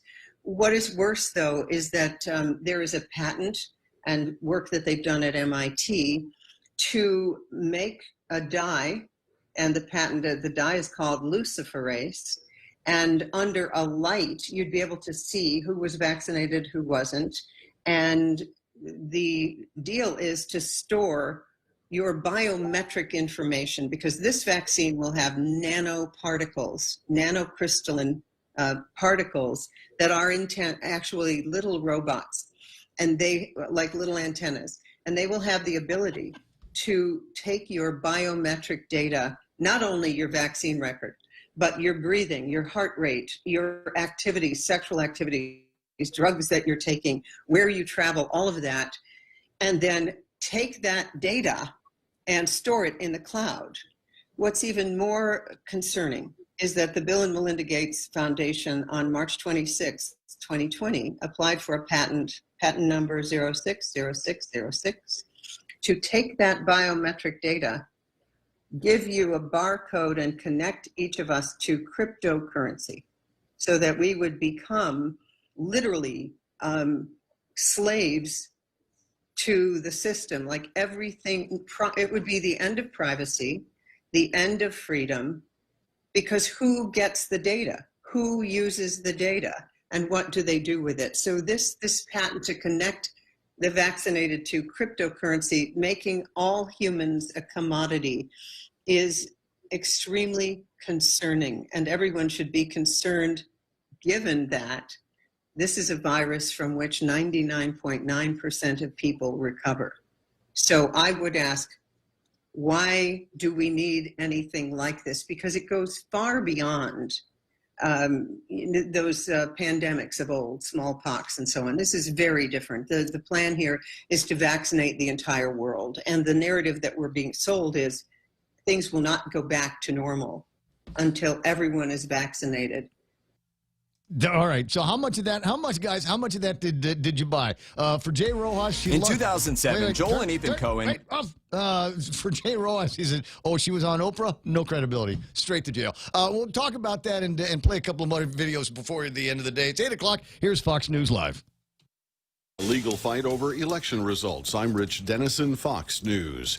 President Trump's legal team continuing to call for investigations into how ballots were counted. Trump campaign attorney Jenna Ellis on Fox Business explaining the purpose behind federal lawsuits the campaign has filed in Michigan and Pennsylvania. Because what we're asking in those cases is for the court to intervene and have an injunction that stops those states from certifying the results until we can be heard on the merits. The certification date for both Pennsylvania and Michigan is November 23rd. President-elect Joe Biden is leading in Pennsylvania by more than 47,000 votes, and in Michigan, his lead is over 146,000. Fox's John Decker in Washington. Georgia will begin a hand recount of presidential ballots with unofficial results showing President Trump trailing President-elect Joe Biden by about 14,000 votes. With the margin being so close, it will require a full by-hand recount in each county. Secretary of State Brad Raffensperger says he expects the hand recount to take until the 20th of this month. President Trump today projected to win in Alaska, netting him the state's 3 electoral votes. International inspectors say Iran continues violating the terms of a nuclear agreement. Inspectors at the UN's nuclear watchdog say Iran is notching up more and more serious violations of its international nuclear deal. The country has been openly breaching the agreement in recent years after the US pulled out and reimposed sanctions. The International Atomic Energy Agency says Iran's stockpile of uranium continues to grow. It's now more than 12 times larger than the deal allows. And the uranium is also more highly enriched. Fox's Simon Owen in London. A mixed day on Wall Street with the Dow closing lower and the Nasdaq showing modest gains. America is listening to Fox News.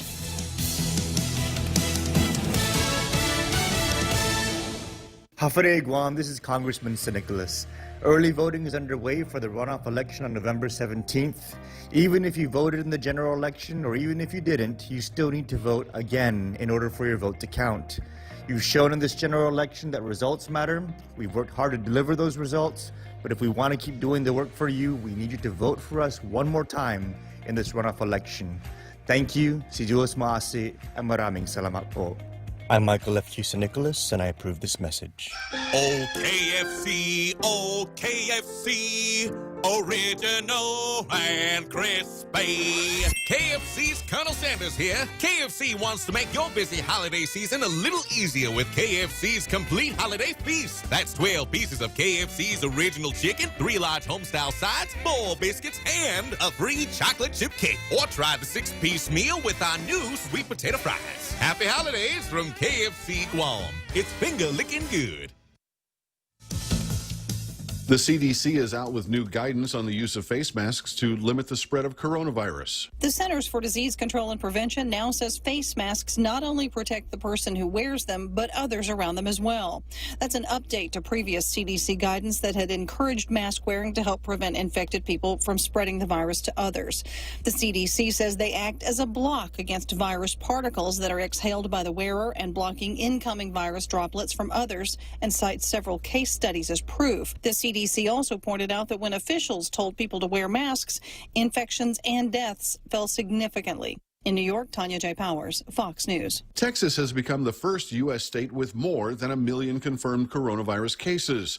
The nation's second most populous state has recorded just over 1 million cases and more than 19,000 deaths since the pandemic began earlier this year. Nationwide, there were 1 million coronavirus cases in the first 10 days of November. A major retailer is expected to exit bankruptcy sooner than expected. Now that the bankruptcy court has approved the sale of JCPenney to its landlords, it could be out of bankruptcy by Thanksgiving. Brookfield Asset Management and Simon Property Group are buying the department store chain. Penny filed for Chapter 11 bankruptcy in May and plans to permanently close nearly a third of its stores in the the next 2 years as part of its restructuring. The change will leave 600 stores remaining. CEO Jill Saltow says the company's goal from the beginning has been to ensure that JCPenney will continue to serve customers for decades to come. Ginny Cosola, Fox News. Eta has weakened to a tropical storm as Florida prepares for a second hit from the storm along its Gulf Coast. It currently packs winds of 70 miles an hour. Tropical force winds are expected tonight with deadly storm surge a possibility tomorrow morning. I'm Rich Dennison, and this is Fox News. We're ready! Viva Underwood! Robert Underwood for Congress! Viva Underwood for Congress! We are ready for Robert Underwood. What I'm offering the people of Guam in this election is the kind of service that is predicated upon integrity and honesty and trust. I am ready. Are you? Viva Underwood for Congress. Not Robert Underwood, just candidate for Congress. This is Robert Underwood with a whole bunch of people running for Congress. And that's all of you, ladies and gentlemen. All of you are running for Congress. This is not a one-man show. This is a movement. This is a movement for dignity. This is a movement for trustworthiness. This is a movement for integrity. I'm standing up for you all the time. I will fight with everything I got. Are you ready? We're ready! I'm Robert Underwood, and I approve this message. It's time to mix things up at Subway. Come in and get Subway's new barbecue chicken sandwich. Tender chicken strips topped with generous portions of sweet barbecue sauce. Oh, yeah. Add on crisp lettuce, onions, and tangy pickles on your favorite freshly baked bread. Perfect to satisfy just about anyone's flavor craving. It's Subway's new barbecue chicken sandwich, available for a limited time only, so try it today. At Subway, make it what you want. Today, it's 8:06. I'm Ana Silva Tyron with a look at your local news on the point. There were 101 new COVID cases confirmed yesterday, adding to the 181 that was reported just the day before. To date, there have been a total of 5,755 officially reported cases of COVID-19. There are also 80 people said to be in the hospital, with 20 in intensive care, 11 of those on ventilators. The island also saw another COVID-related death since the holiday. A 37-year-old man with known health conditions died, his condition complicated by COVID-19. And while the Department of Public Health continues its contact tracing, they're also continuing their testing in a number of areas, in particular areas where there have been clusters of COVID-positive cases. Black Construction was one of them, and they tested workers and came back with 300 cases of their employees who live in barracks. They all remain in isolation, and all construction projects halted. Their testing also continues this week. Over at the Department of Corrections, it was confirmed yesterday that 60 prisoners have tested positive, as well as one corrections officer. 153 tests are pending out of 259 inmates that were tested. That includes officers as well. They'll be testing detainees at the Agana facility today. And at least 6 churches closed for the last couple of days after a member of the clergy at St. Anthony Church in Tamuning tested positive for COVID. The pastor and the rest of the St. Anthony clergy are all self-isolating as they await their testing. The church closures are as a precaution because pastors celebrated Mass with the clergymen who tested positive at St. Anthony. Those churches include Maina, Pidi, Santa Rita, Totu, and Jigo. Now, some of those churches are reopening today. The Archdiocese does say that their chancery office will be closed today for deep cleaning. And the feast of Santa Maria and Camillin on December 8th this year will be celebrated. However, it will be different. There won't be a procession as we've seen every year. The Archdiocese says this as a precaution and to curb the spread of COVID-19. The statue of Santa Maria and Camillin will be driven to Catholic churches throughout the island. It won't stop, and it's not a motorcade. They've yet to issue a schedule for that drive-by on December 8th. We'll have more news right after this. The 2020 Census of Guam extends its warmest appreciation and thank you to the people of Guam. Your participation helped ensure our island will receive the federal funding it needs for the next 10 years. Together, we made a difference. 도모 아리가또 고자이마시타. 협조해 주셔서 대단히 감사합니다. 谢谢. Maraming salamat po. Thank you. And Undang kuluna si Jules Maasi. Department of Labor out with $9.9 million this week. The Department of Labor's director, Dave De La Sola, says that this will bring them to claims that were filed on or before September 10th. The checks, again, will be in the mail, as with direct deposits. Again, that's all worth $9.9 million.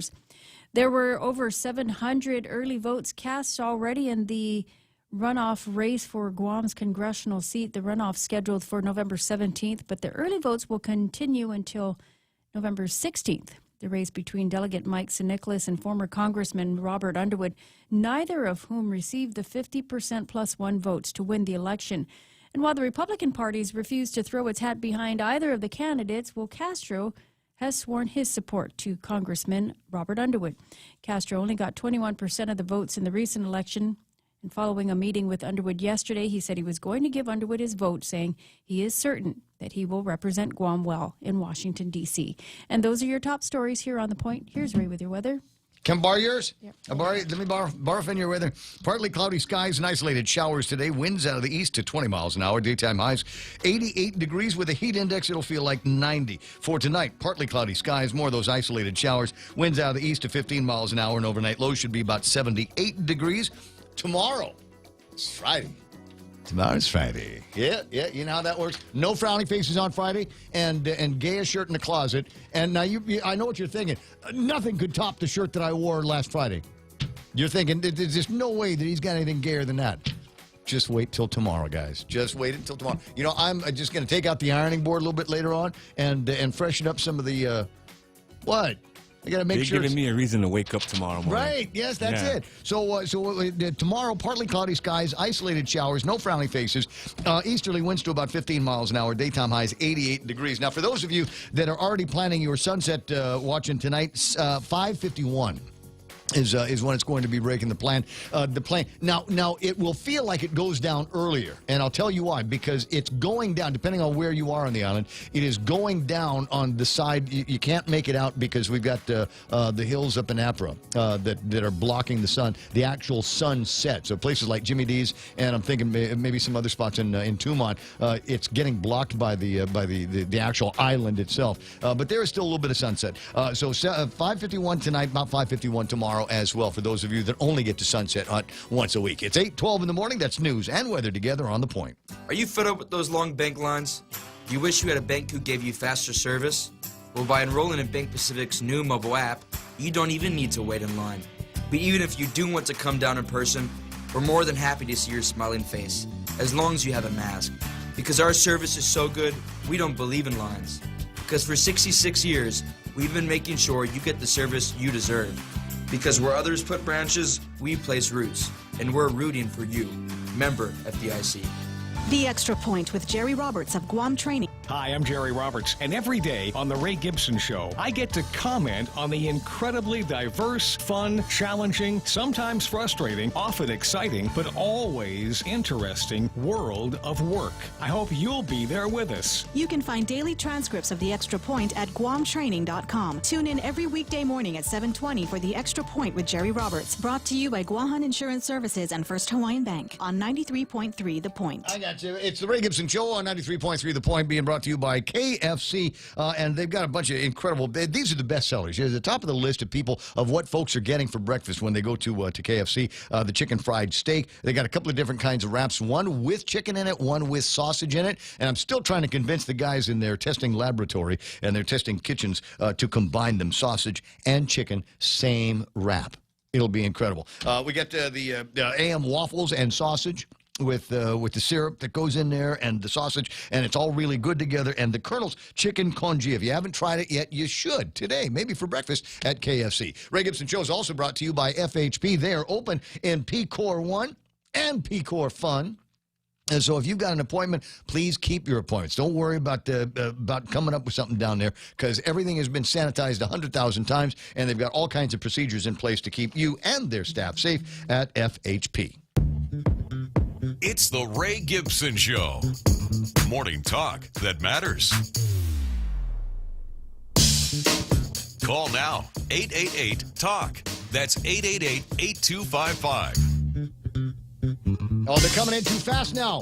They're coming in. The bogeys are flying at me fast. When I say bogeys, what am I talking about? I'm talking about links and feeds, video feeds. And almost every single one that I've gotten this morning says, you got to watch this before it's removed. This is what we've been reduced to in the land of social media. Yeah. Watch this before it gets taken down by Mark Zuckerberg and his team of, quote, fact checkers. Do you find yourself fact-checking the fact-checkers? You ever get into something like that and go, wait, what do you mean that's not true? I saw a video where the guy actually said it. Those were the actual words that came out of his mouth. But the fact-checkers say, oh, no, it's taken out of context. It's not providing enough context for you to get the actual real 10,000-degree, 10,000-foot view of what it is that so-and-so is trying to say. Now, that's what I got in this morning. And like I said, I got the link to the woman who I just played for you just before the newscast. And what was she talking about? Maybe you shouldn't think about taking this vaccine because it has things in it that will literally turn your body into an antenna, and you'll be controlled by the 5G that the phone companies are rolling out there. It's make you, in fact, because it's using RNA, recombinant nucleic acid. Because it's using that, it is possible that it could actually be changing the genetic structure of the human being. And somebody online says, yay for lizard babies. We're all going to have lizard babies. You know, I had a lizard baby once upon a time. I'm kidding. She's sweet 16 today. Happy birthday, Miami Gibson. But anyway, it just seemed, it was so much to unpack as I was watching it this morning, thinking, the only way that I'm going to be able to get this out of my head is to play it and then see what you guys have been saying, would say about it. Mike Graceblatt says, new species, thumbs up. Jay Rojas, so her patient's going to have lizard babies. Yep, that's what's going to happen, Jay. Mike says, yes, sir. Pam Duvall says, Lucifer is in there. Cody says, that lady is off the rails, but Sharon says, GMO humans are in our future following it, and it will come from this vaccine. Mike agrees. Post Canteen says, oh, wow, I need my tinfoil hat now. You know, there's a great aisle that they've got over at Payless. It's got the tinfoil, and it's got the wax paper and plastic wrap. And one of these days, they're going to manufacture a plastic wrap that I'll actually be able to use. You ever notice you take the saran wrap out and you cut it, and it instantly starts folding on itself? Yeah. And you look like an idiot trying to straighten the thing out. But you see these guys, you see other people, like in restaurants, where they get the big sheet, and they just, they pull the thing out, get it all wrapped. And it's like, how do you do that? How do you do that? Anyway. Let me get back to some of these. Jay again says, sorry, Ray, she was on Oprah. No credibility, LOL. Dennis Benzer says, well, you know what? We're kind of already slaves to the system. Mike says, seems legit. Jay says, the virus was unleashed to the world to eventually control it through some liquid microchip inside the vaccine. And that's what everybody is saying. Mike goes, is everyone asleep to this? So clearly there are, it's split the crowd around here. Clearly, there's two ways of thinking about this. One of them is that lady is out of her mind. And then the other one is, I think she's onto something. Now, you may have decided that you aren't going to take the vaccine just because Biden's going to want you to. Or Lou's going to want you to. Anything that they wanted, I'm not doing it. But maybe you're not going to take the vaccine because it's like the mask. I'm not going to wear a mask. And you say, well, don't you care about, well, if you take the vaccine if you're so freaked out about it. And you can wear the mask, and it will prevent you from breathing in my droplets. If that's the way it's, we're all going to have to live around here. But is it possible, and in some places they're probably already talking about it, is it possible that you are going to have to take the vaccine if you want to, I don't know, go inside of a store? It worked for masks, didn't it? They said, one day we were happily, and it was, everybody's decision. And then the next time you go to the store, there was a sign that says, no mask, no entry. Wow, that was fast. So wait a minute. No shoes, no shirt? No mask, vaccine? no vaccine, no service. Entry. Yeah. What about getting on an airplane? Is it going to be like that? Going Okay. inside of a hotel? Whatever. Ponder that, why don't you? 8:18 in the morning. And as I said, I did manage to spend a whole lot of time in the Payless Market nearby my house. I went there yesterday because I wanted to pick up some stuff for today, tonight, and into the weekend. And most, if not all, of my daughter's birthday food items are going to be coming from Payless. Right, Mike Benito? Amen to that there, Primo. Way to go. Well, I don't know. Uncle Paps is on line, too, and if we keep calling each other Primo, one of us is going to get in trouble because I'm apparently supposed to call you Uncle Mike Benito. That is correct. You are my nephew. Yeah, you are my nephew. Well, I will say, though, Joey Cruz, as I called him, that's my Primo for my Benito side. So there we go. I like this family event here. Yeah, well, I'm glad. So Hey, I'm here, too. There you go. You're my niece. Hi, Uncle Mike. Uncle Mike There is... you go. We're the same age, for God's sake. Yeah, no. Primo works. Primo works. I like that. All right, anyway, so here's I went into Payless, was able to get everything that I wanted. Now, I didn't need to get a turkey for Thanksgiving just yet, but I did notice as I was looking in the place in the store where we would normally have the turkey that there was nothing. Voila. Ooh, that's not good. That's not good. You know, we just came off a big promotion where we were giving away a free turkey, a free 5-pound bag of potatoes, and a free foil pan with every $200 purchase, and we ran through a full container's worth of turkey. Wow. But fear not. We got plenty of turkeys coming in. We have more than enough. We do have turkeys. We'll make sure we move it around, but we won't run out. Don't worry. Did I see a thing online in one of the newspapers last week where they were talking with one of your guys, I guess the buyer, who says it might be tricky finding small turkeys. There's every different, because the gatherings are supposed to be much smaller this time around, and so the smaller turkeys, the 10-pounders to about 14-pounders, are selling a little bit faster than the larger ones. Yeah, that's correct. Typically, like in the, we're pretty good about gauging what the interest is. And the 18-pound turkey, 20-pound turkey, those ones do well for the large family gatherings. This year, we bought a lot more of the smaller sizes. Our deal with that we did the full container, those were 14-pound turkeys, and that's kind of smaller turkeys, smaller hams, and we're kind of prepared for that. All right, but you know how it is. We're still gonna have big parties. I mean, people are gonna still be able to, even the smaller groups can eat a lot of food, so we'll be in good shape. I don't know if I've got enough oven for a 25-pound turkey, but I was talking to my buddy Dennis, who's a great chef, and he was able to find a turkey over the weekend. He said it was like 26 pounds or something like that. He says, "There's no way we're going to be able to finish all that." I said, "Just look, cut it in half. You have a sharp knife, cut the thing in half, do half of a turkey now, and then on Thanksgiving do another half turkey, or maybe for Christmas or something like that." But there's ways to be able to get around that. So when do you suppose they might be able to restock Mighty? I'll check. I'll make sure we'll have it today. Don't worry. We'll make sure we get some turkeys in there today. Okay, gotcha. Anything else the shoppers need to know about what's going on? How is have you been able to gauge the success of the online gizmo that you have? It's done very well. The online that we started in Mighty, we're hitting the numbers that we asked. In Oka, it's not quite as crowded as it has been in Mighty, but it's doing well.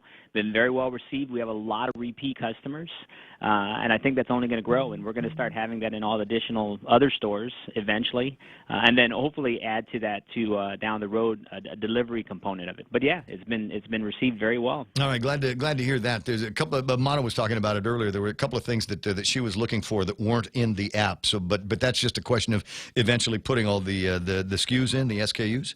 Yeah, and honestly, I don't know if we'll ever get to that point. When you're talking about 50,000 SKUs, that's quite a bit. We're making sure that we get the real bell ringers, and we'll expand on it. But boy, you're going to be there all day if you put all the items that we have on that shopping app. I got you. 823. And just one other note here is I must say I was and I'll admit it to you, and you've probably heard it a couple of times. I thought when you guys put that new intersection light up that it was going to be an unmitigated disaster, and there would be accidents in front of Benson's, accidents in front of your place, accidents over by the other little stores that you've got. But it seems to be moving fairly well, and I've almost never been stopped there. It's almost always green. Well, it's supposed to be synchronized with the other light down by Cars Plus. We talked to the DPW on that, so that hopefully that helps. And then, of course, we've alleviated a little bit of our issue because I found some off-site parking for our employees. So, it was getting backed up there because that parking lot's been so full all the time. So it's been a great problem, but that traffic light, it was a must. There were just too many people. That was just such a high traffic area, and we really needed to make sure that we had that traffic light. But it is flowing very well. Yeah, So I think your bigger problem about our yeah, the bigger problem is inside the parking lot. It's some days you can pull right up to the front, and other days you kind of got to orbit. But just pick your times and try to avoid the larger crowds. Great problem to have, but we could definitely use another 100 parking spaces for sure. Maybe another But, Payless. we'll work. Yeah, well, we're working on it. We have some more projects. Next year is going to be a fun year. We got some fun projects that we're going to be doing next year. I'm looking forward to hearing about them. 824. There's my uncle, Mike Benito, on the line. I'll talk to you pretty soon. I'll buy I'll stick my head in the store today and pick out a turkey. It's always nice. You're talking about all these important things like vaccinations, presidential elections, congressional runoffs, and we can talk about something fun like turkeys every once in a while. Absolutely. All right, I'll talk to you pretty soon, man. You have a fantastic rest of the day. Tell Kathy we all say hello. 8:24 in the morning. There's Uncle Mike Benito on the line from the Payless up the street. And the concern that I have was that it was going to be Thanksgiving, and people were either hoarding the turkeys or they just moving out as fast as they did. Didn't realize that they liquidated their inventory because of a promotion. Uncle Paps Martinez now on the line. Alpha Martinez. Yes, that is your Uncle Mike Benito. Hello, I missed you yesterday. You guys were off. Unlike your competition, they were on yesterday. And an advantage of them working on a holiday is, as you know, a lot of people work, but on holidays they don't work, so they get to hear them. Yeah. Both were on yesterday, your competition. It was good for them. Yeah, okay. and good for me. I did something healthy yesterday. I got up and went running on a weekday, which is something I very, very rarely ever get to do. And occasionally, it's nice to have that mental break in the middle of a week. Okay, two things. One is, and it's still not like this debate with the candidates. Offer 1 hour, half an hour for each. It would be equal to half an hour for each. They debate. And if one turns it down, give the whole hour to the other one. Send a message, Ray, and you can use this in the future. Sure. Because it hurts your business, it hurts your show if there's no debate. And if one turns it down, the other. Now, let me give you a hypothetical. Okay. Let's say in the committee or in a markup, a congressman or a congresswoman says to our congressman, Mike St. Nicholas, I like Guam, you guys are patriotic, but you pay no federal income tax. And I think you're getting a little bit too much of this program. I come from a poor district. You're cutting from me. So I want to cut the territories and give more to lower districts. Let's have a 3-minute discussion on each side. If he says, he's bullying me, I don't want to discuss it, what are the other members of Congress in the committee going to think? You have to discuss and debate the other members when you fight for your district. So he's saying Underwood's a bully. That's a cop-out. Why won't he debate him? We have a right to hear that. Sure. So if I was you, Ray, Monday morning... No. This is what's going to happen. If I were to offer something like that, people would go, oh, yeah, of course Ray's doing that. He's an Underwood. He's got the uncle... He's offering both of them. So, no. And I'll tell you what, speaking about my competition, I see some very pointed tweets from a member of the competition that are aimed at specifically at Mike St. Nicholas's back. So if I was Mike St. Nicholas and I was invited to a debate on KUAM, I wouldn't go anywhere near that. There's obvious and clear bias against him by the guy that would probably be doing the debate. So I wouldn't have stepped into that arena. The provenance, if you ask me, of great debates in this town has always been the Rotary Club of Guam. And the Rotary Club of Guam, I'm talking about the old man, the Thursday Club, it seems to me that if they want to get something going, it's too late now because they would be meeting today. But that would be the place to have the debate because it's the Rotary and they're unbiased and independent of all of the different processes. And near as I can tell, they'd be able to put together all the appropriate questions that would appeal to them. And then we could have some kind of a debate with both guys knowing that there was no already built-in and ingrained bias against them. All right, now you forced me to say something I didn't want to say at the same time. I'm forcing you to do something? Explain, Ray, the way you do it. And I've seen a debate like this before. Mm-hmm. Each side talks for 4 minutes. You only have a timekeeper. The other side talks for 4 minutes on any topic they want. There's two reasons for that. If you have you guys asking questions, you might not cover a topic the candidate or candidates want. Second, there's no bias. There's no questions. You guys don't like that the media, but you get the show. You only have each guy talks for 4 minutes, back and forth till it hits an hour. No questions. That way they say what they want. You just have a time period for it. That's the way to do it for fairness. And at least you can say your show sponsored it. That's the way. I've seen debates like that. That's fair. Well, we might disagree or agree on. I don't know. I mean, in my mind, it's kind of in my mind, it's kind of a non-issue here. We're talking about an election that's going to be taking place next Tuesday. And people, I think people have already made up their mind one way or the other. Even Will Castro has made up his mind. Where were you in 1986, the governor election, Ray? Were you in Ireland or no? I've only ever not been on Guam for a few months, and that was in 1983 and in a little bit of 1984. But otherwise, I've been here for all of them. Governor election. What's that? Were you Joanna the challenger against the champion incumbent Ricky Berdallo? Were you here? I believe I was here for that. I don't have a whole lot of recollection. I was playing records on the radio at the time, not talking. Okay, John Anderson had only one debate. And you know he's the best talk show host, and he had it the day before the election. Right. That's a fact. Take the record. And he had a big audience. He had one debate, and it was the day before the election. Ricky Berdallo against Joe Ada. That's a fact. And that's when Ricky Berdallo started saying, look, Governor, and look, Joe, Senator, this is where you're getting your money. This business, that business. Joe Ada came back like that and said, Governor, at least I list where I'm getting my money. I'll tell you what I'll do. I'll tell you what I'll do. All right, so it wouldn't be the first time I've walked in John Anderson's footsteps, and in fact, he gave me his shoes. So here's what I will do. I will reach out to both of the candidates and offer them, how about Monday morning at 9 o'clock? Monday morning, 9 o'clock, bring them both into the studio, or we can have them online, and we'll conduct some kind of a debate. What's that? If one doesn't show up, give all the time to the other. You do this for the future to send a message to all candidates. Because it hurts your business, your station, if there's no debate. If one backs out, give all the time to the other. And just say he was invited. Okay. That's what I do. All right. Well, I tell you what, it's always interesting to try something different, so I will send a message to both of the candidates and offer them 9 o'clock on Monday morning to come into the radio station. We'll have last opportunity between the both of them. I would presume that between Mike and Uncle Robert that they recognize the fact that I generally am unbiased where it comes to local politics, and I get really no skin in the game as a member of the Republican branch of the Underwood family. Okay. That's good. Okay. Okay. All right, I'll work. No, thank you.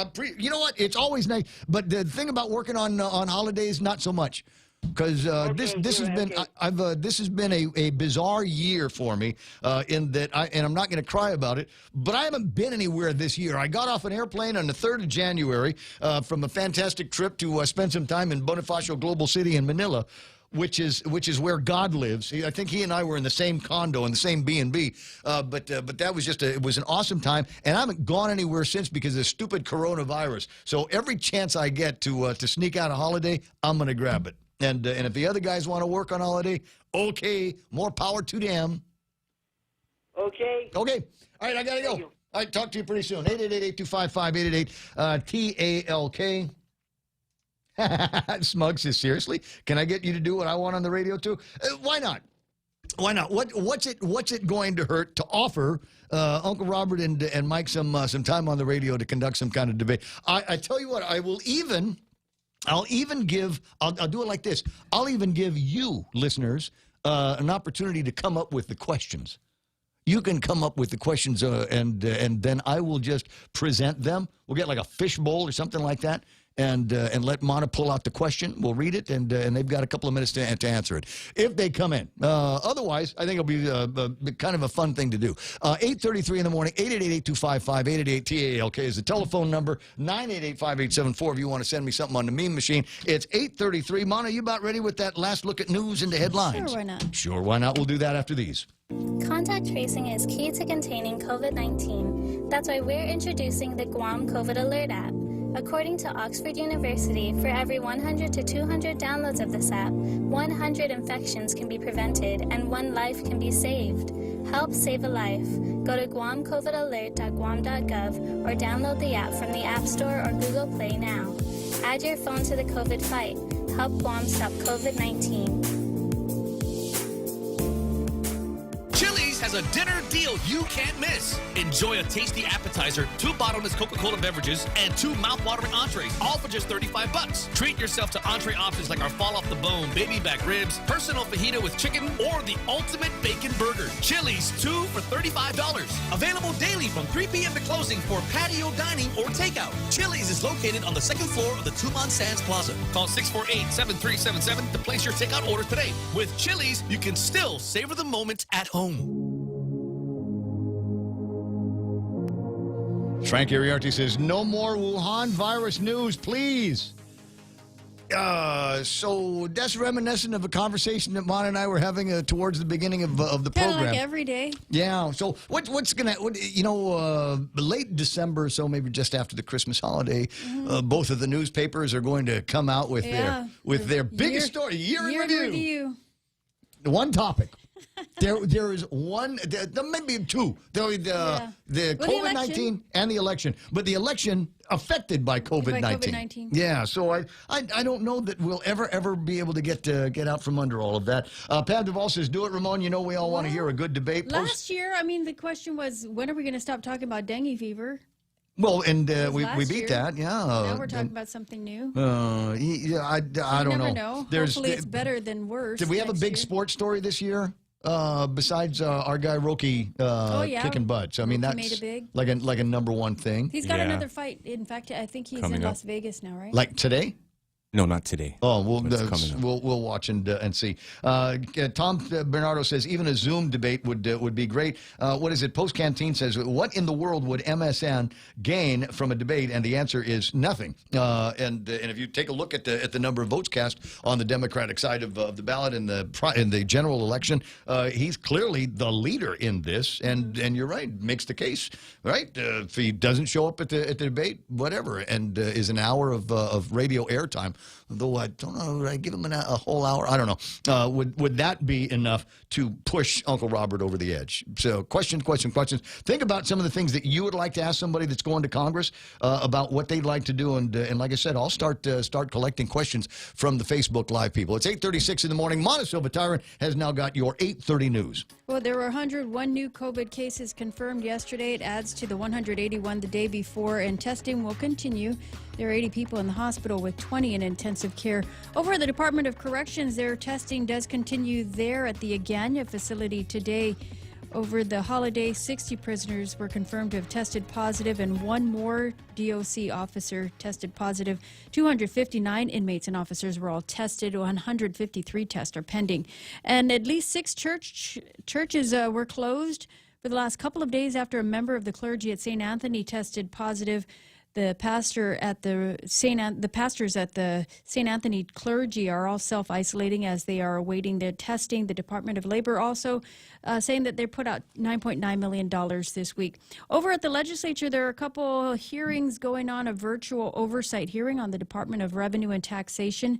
That one starts at 9 a.m. And then the Rules Committee meets at 11:30 this morning to discuss what they're going to put on the agenda when session gets underway next week, Monday. And those are your top stories here on The Point. I got you. And now, there was something else that we were talking about this. It's my daughter's birthday. My daughter's sweet 16 today. Yeah, and so my daughter is getting together with your daughter. Yeah, and we won't talk about what they're doing. This is how I started my morning. Hey, guess what the girls are going to be doing today? Confidentiality. Like, oh my God. Why do I need to hear this? All right. It sounds like something fun for teenagers to do. Yeah. Yeah, together with cousins and everything. Isn't that going to be fun? Anyway, I'll let you know about it tomorrow if she allows me to spill the beans on it. Anyway, 8:38 this morning. Earlier, we were talking about turkeys. What is your, at the house, turkey tradition? Who gets to cut the turkey?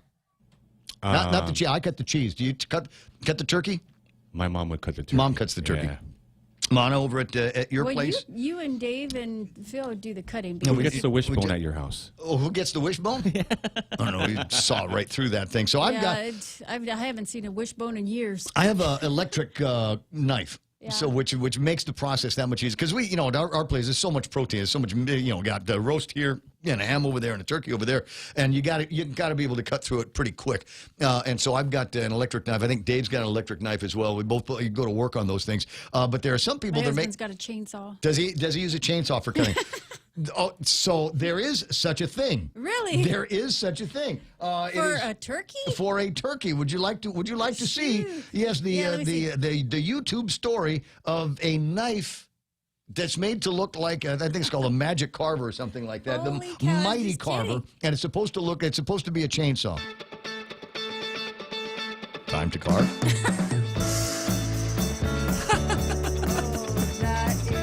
The electric knife wishes it was a chainsaw.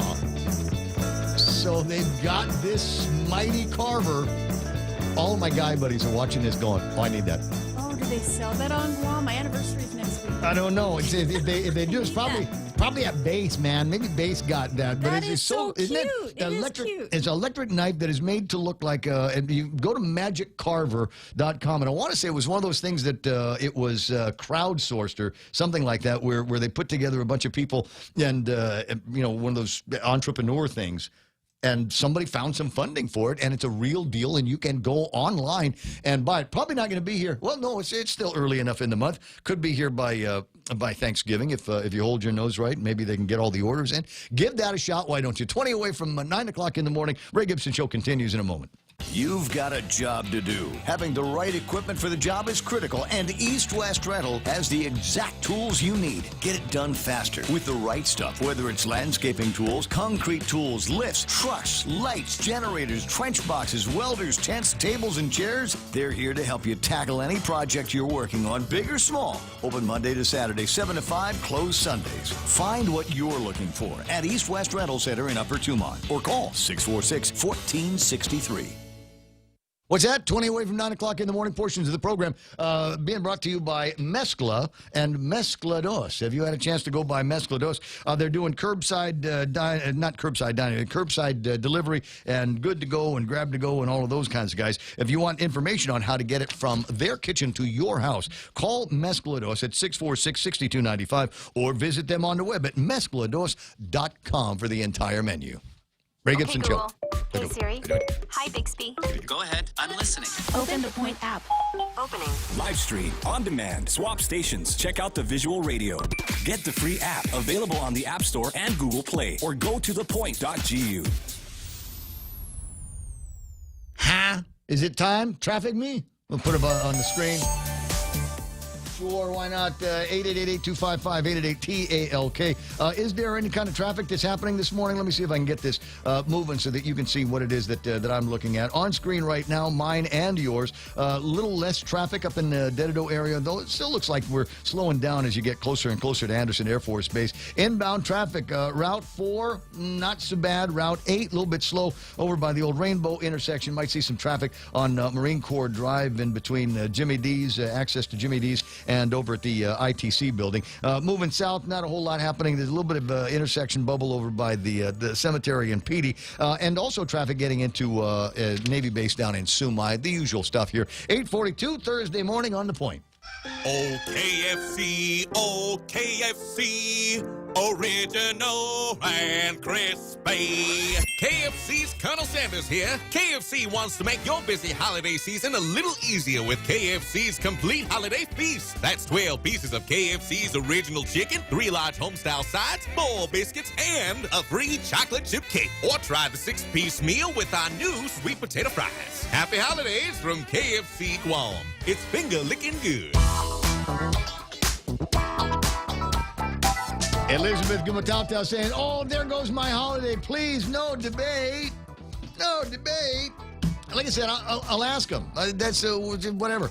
And they might both say no. You might luck out, and they both might say, nah, that's okay. Monday morning at 9, I got to be out waving or something like that. It's possible. Here's the other point. Now, and he's my uncle, and I love him, but you know how he is. I mean, the guy can be relentless. So if I'd have said no, he would have just called tomorrow and said the reason why I'm not doing it is because I'm trying to provide shelter and cover and quarter to one or the other, or maybe both. Oh, you're only doing that because you like Mike St. Nicholas. Oh, you're only doing that because it's your Uncle Robert. Oh, my God, it would never end. So it's easy to say, I'll send out the message, and then we'll see what happens.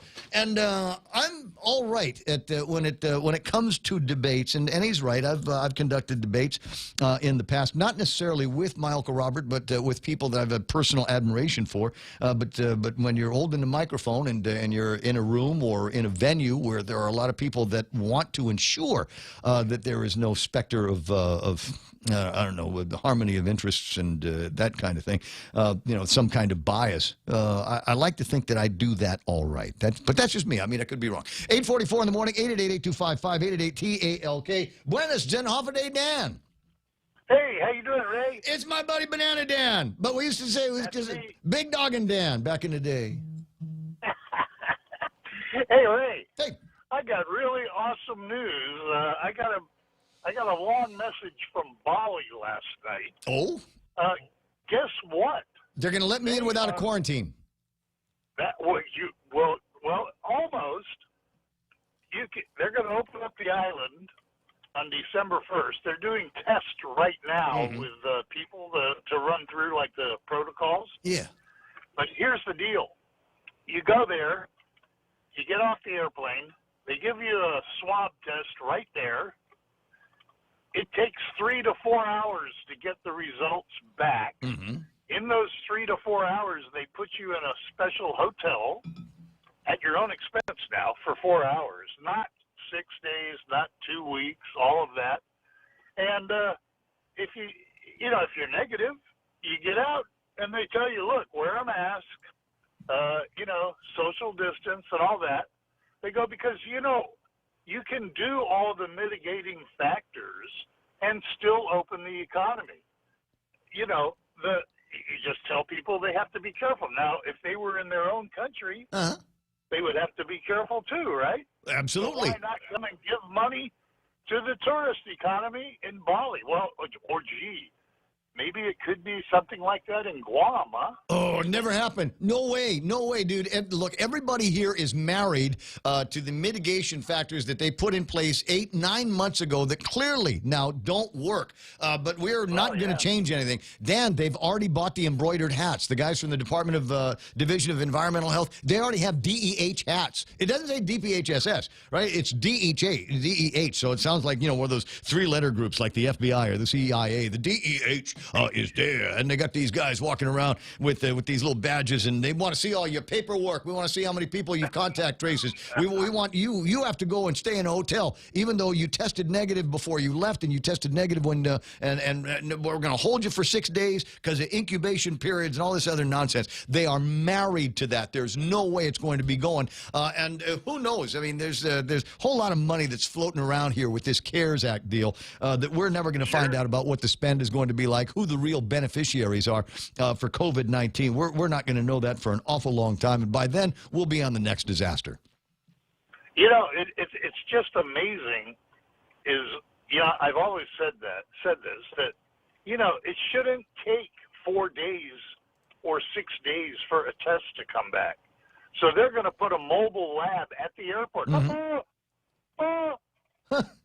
as you get off the airplane, they will test you. Now, you don't have to have a PCR test to get into the country, which also addresses the thing where everybody's been saying, well, when you take that test and you wait 4 days or 6 days for the result, and then you get on the airplane, well, in those 4 to 6 days, you might have contracted the disease. No, we'll give you a test where we find out whether you're positive or negative right now. This is another one of those points where you go, yeah, common sense goes to Adelup to die. Logic goes to Adelup to die.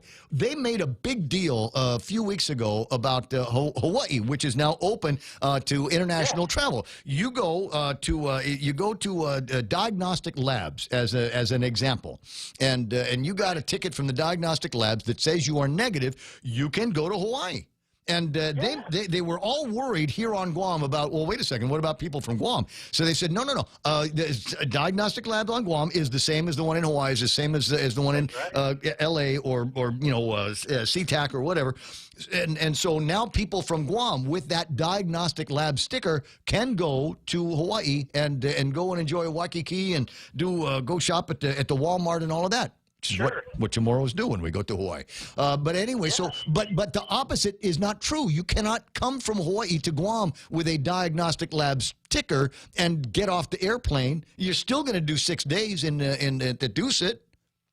And I'm going, why? Why is there not the reciprocity between here and Hawaii? We can go there with the diagnostic lab sticker and get off the airplane and say we're negative and go shopping right now and go get a drink at what's his name's restaurant. But moving in the opposite direction, you still got to do 6 days. Why?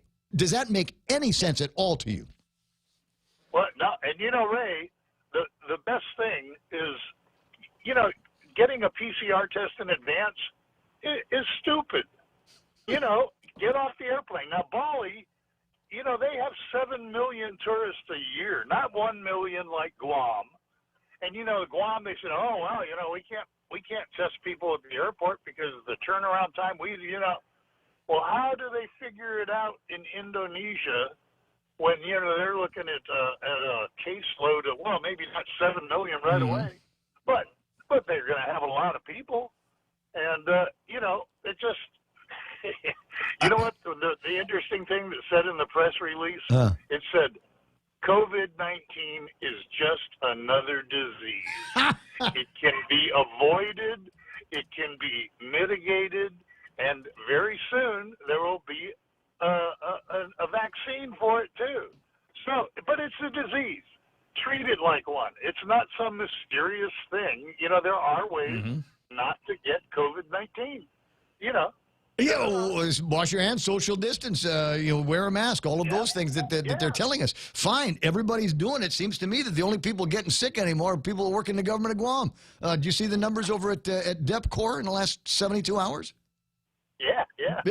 But the restaurant that I try to eat at on a regular basis, and all kinds of other places where there's a lot of throughput, there's a lot of people walking in and out of them, and taking advantage of the facilities and the services. I'm not hearing about any of those guys getting sick. 8:51. What is it? We're in the middle of November. It's the 12th of November now, and all of the Saturdays it's been busy over at McCrout's. Anybody hear anything about anybody that has been to McCrout's on those October? Are they getting sick? I'm not hearing anything about that. They're dying like flies, Ray. You'd think. And for that now, the governor's got executive orders that basically gives the Department of Public Harassment and Secret Service almost police powers. In fact, they will have the assistance of the Guam police as they go out and look for businesses and people to fine up to $500.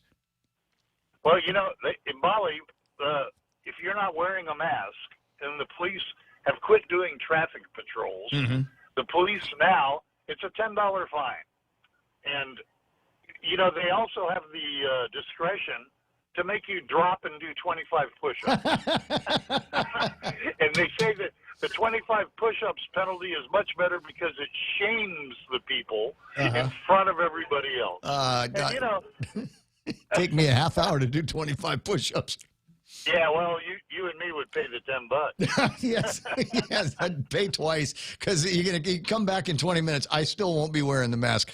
What a ridiculous, what a silly time we live in. There are ways to deal with this situation. You just gotta think. Hello. Dan, here's Anyway. no, because I want to put this into your head. This is why it's going to be important, because they are beginning to take again steps at United. I'm told that there are letters floating around from the High United Command out to about 75 flight attendants here on Guam, and it sure has that sound like they're closing the base up here. You're either going to get furloughed or we're going to move you to a different base someplace else, and might be there's going to be people that will be pulling up roots here on Guam, because it may be that their only shot at employment in their preferred field might be being at a base in San Francisco, might be being, oh my God, expensive San Francisco, expensive Honolulu, and expensive. Or Houston, or Houston, where the Chamorros that used to work at Continental are now living. So that's right. We've got to put a plan together. Otherwise, we're going to have a significant brain drain, as places like that in Florida and Bali are starting to come around and go, yeah, it's just a disease and it can be avoided.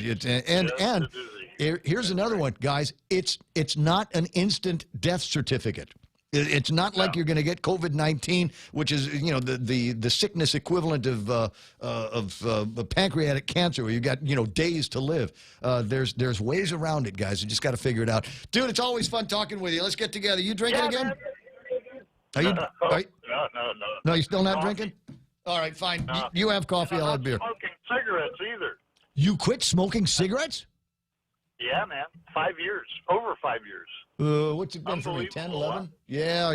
It's having kids will do that to you, bro. Well, I got up to 3.5 packs a day, and I went, this is, yeah. Economically, it was a killer. Yeah. It's not like the old days when you ran a bar and you could just reach behind the bar and grab a couple of packs. Hey, dude, I got to run. I got a bigger name online too. Okay, that's cool. Thanks. Bye, Ray. Appreciate it. Bali.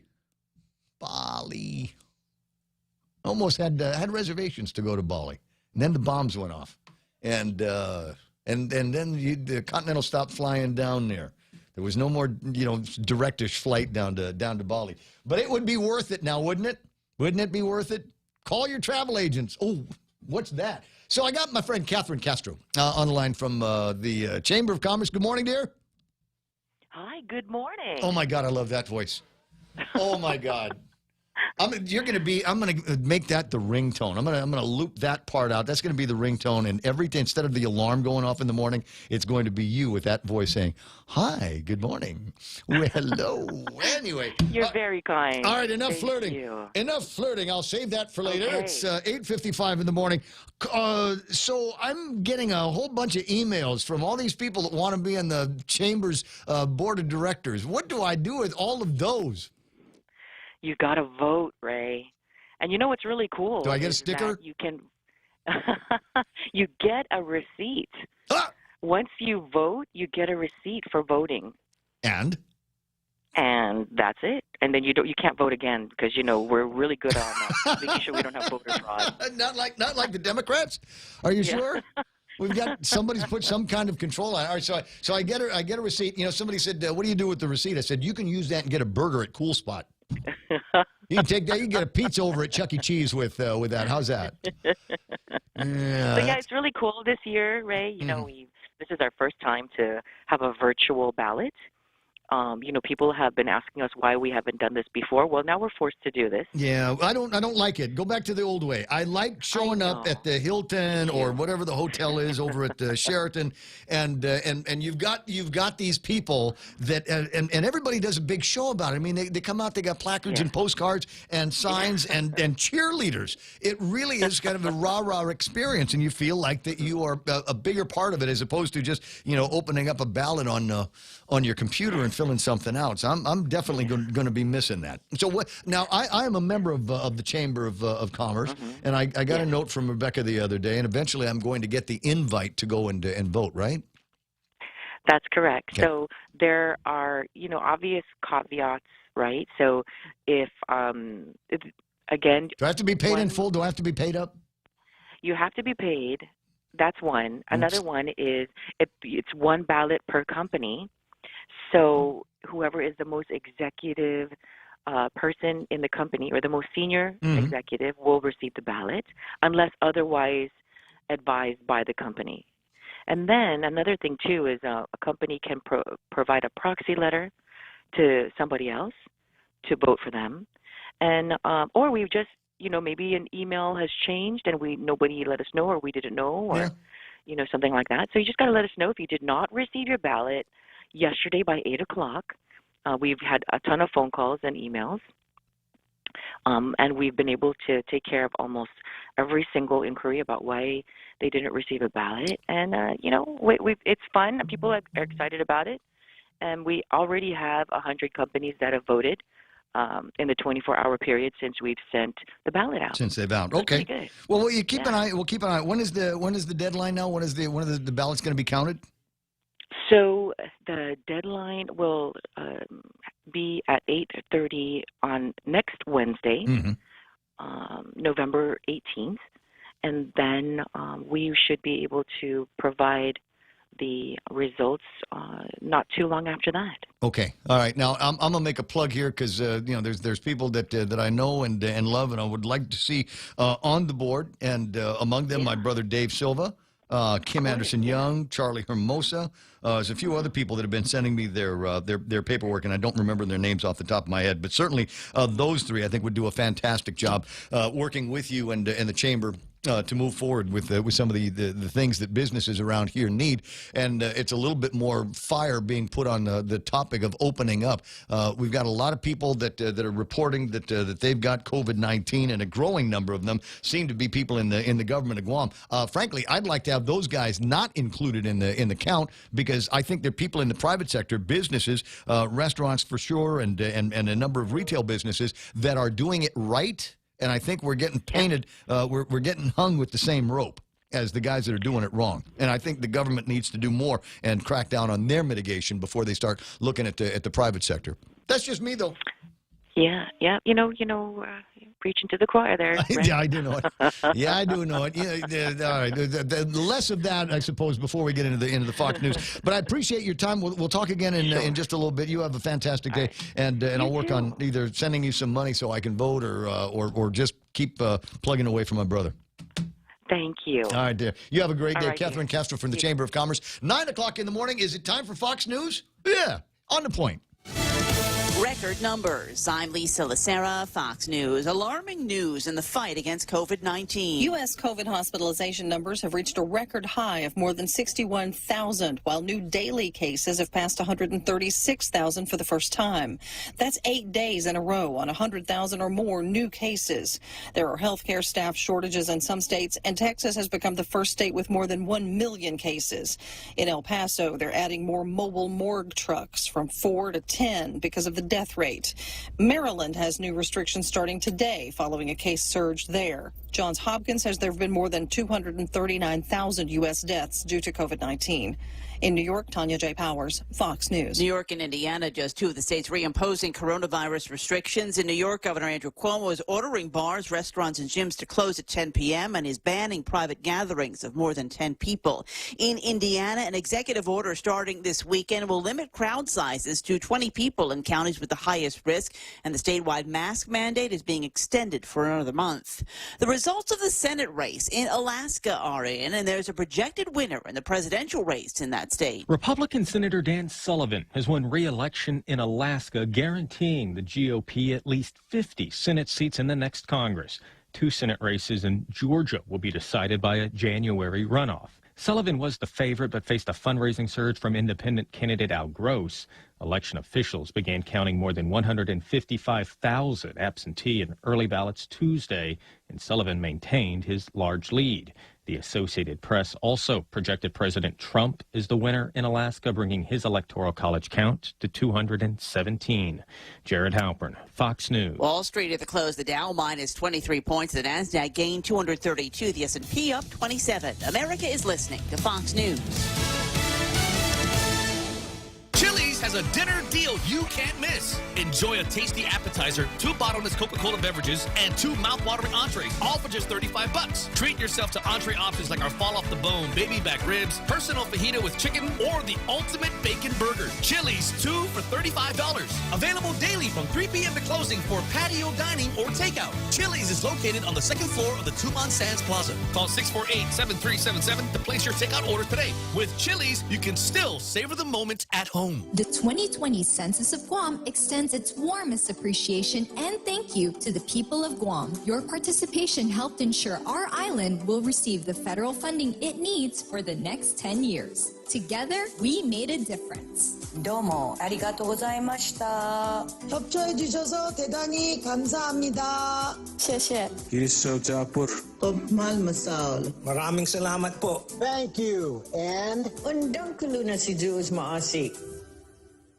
UN inspectors say Iran is in violation of the 2015 nuclear agreement. Inspectors at the UN's nuclear watchdog say Iran is notching up more and more serious violations of its international nuclear deal. The country has been openly breaching the agreement in recent years after the US pulled out and reimposed sanctions.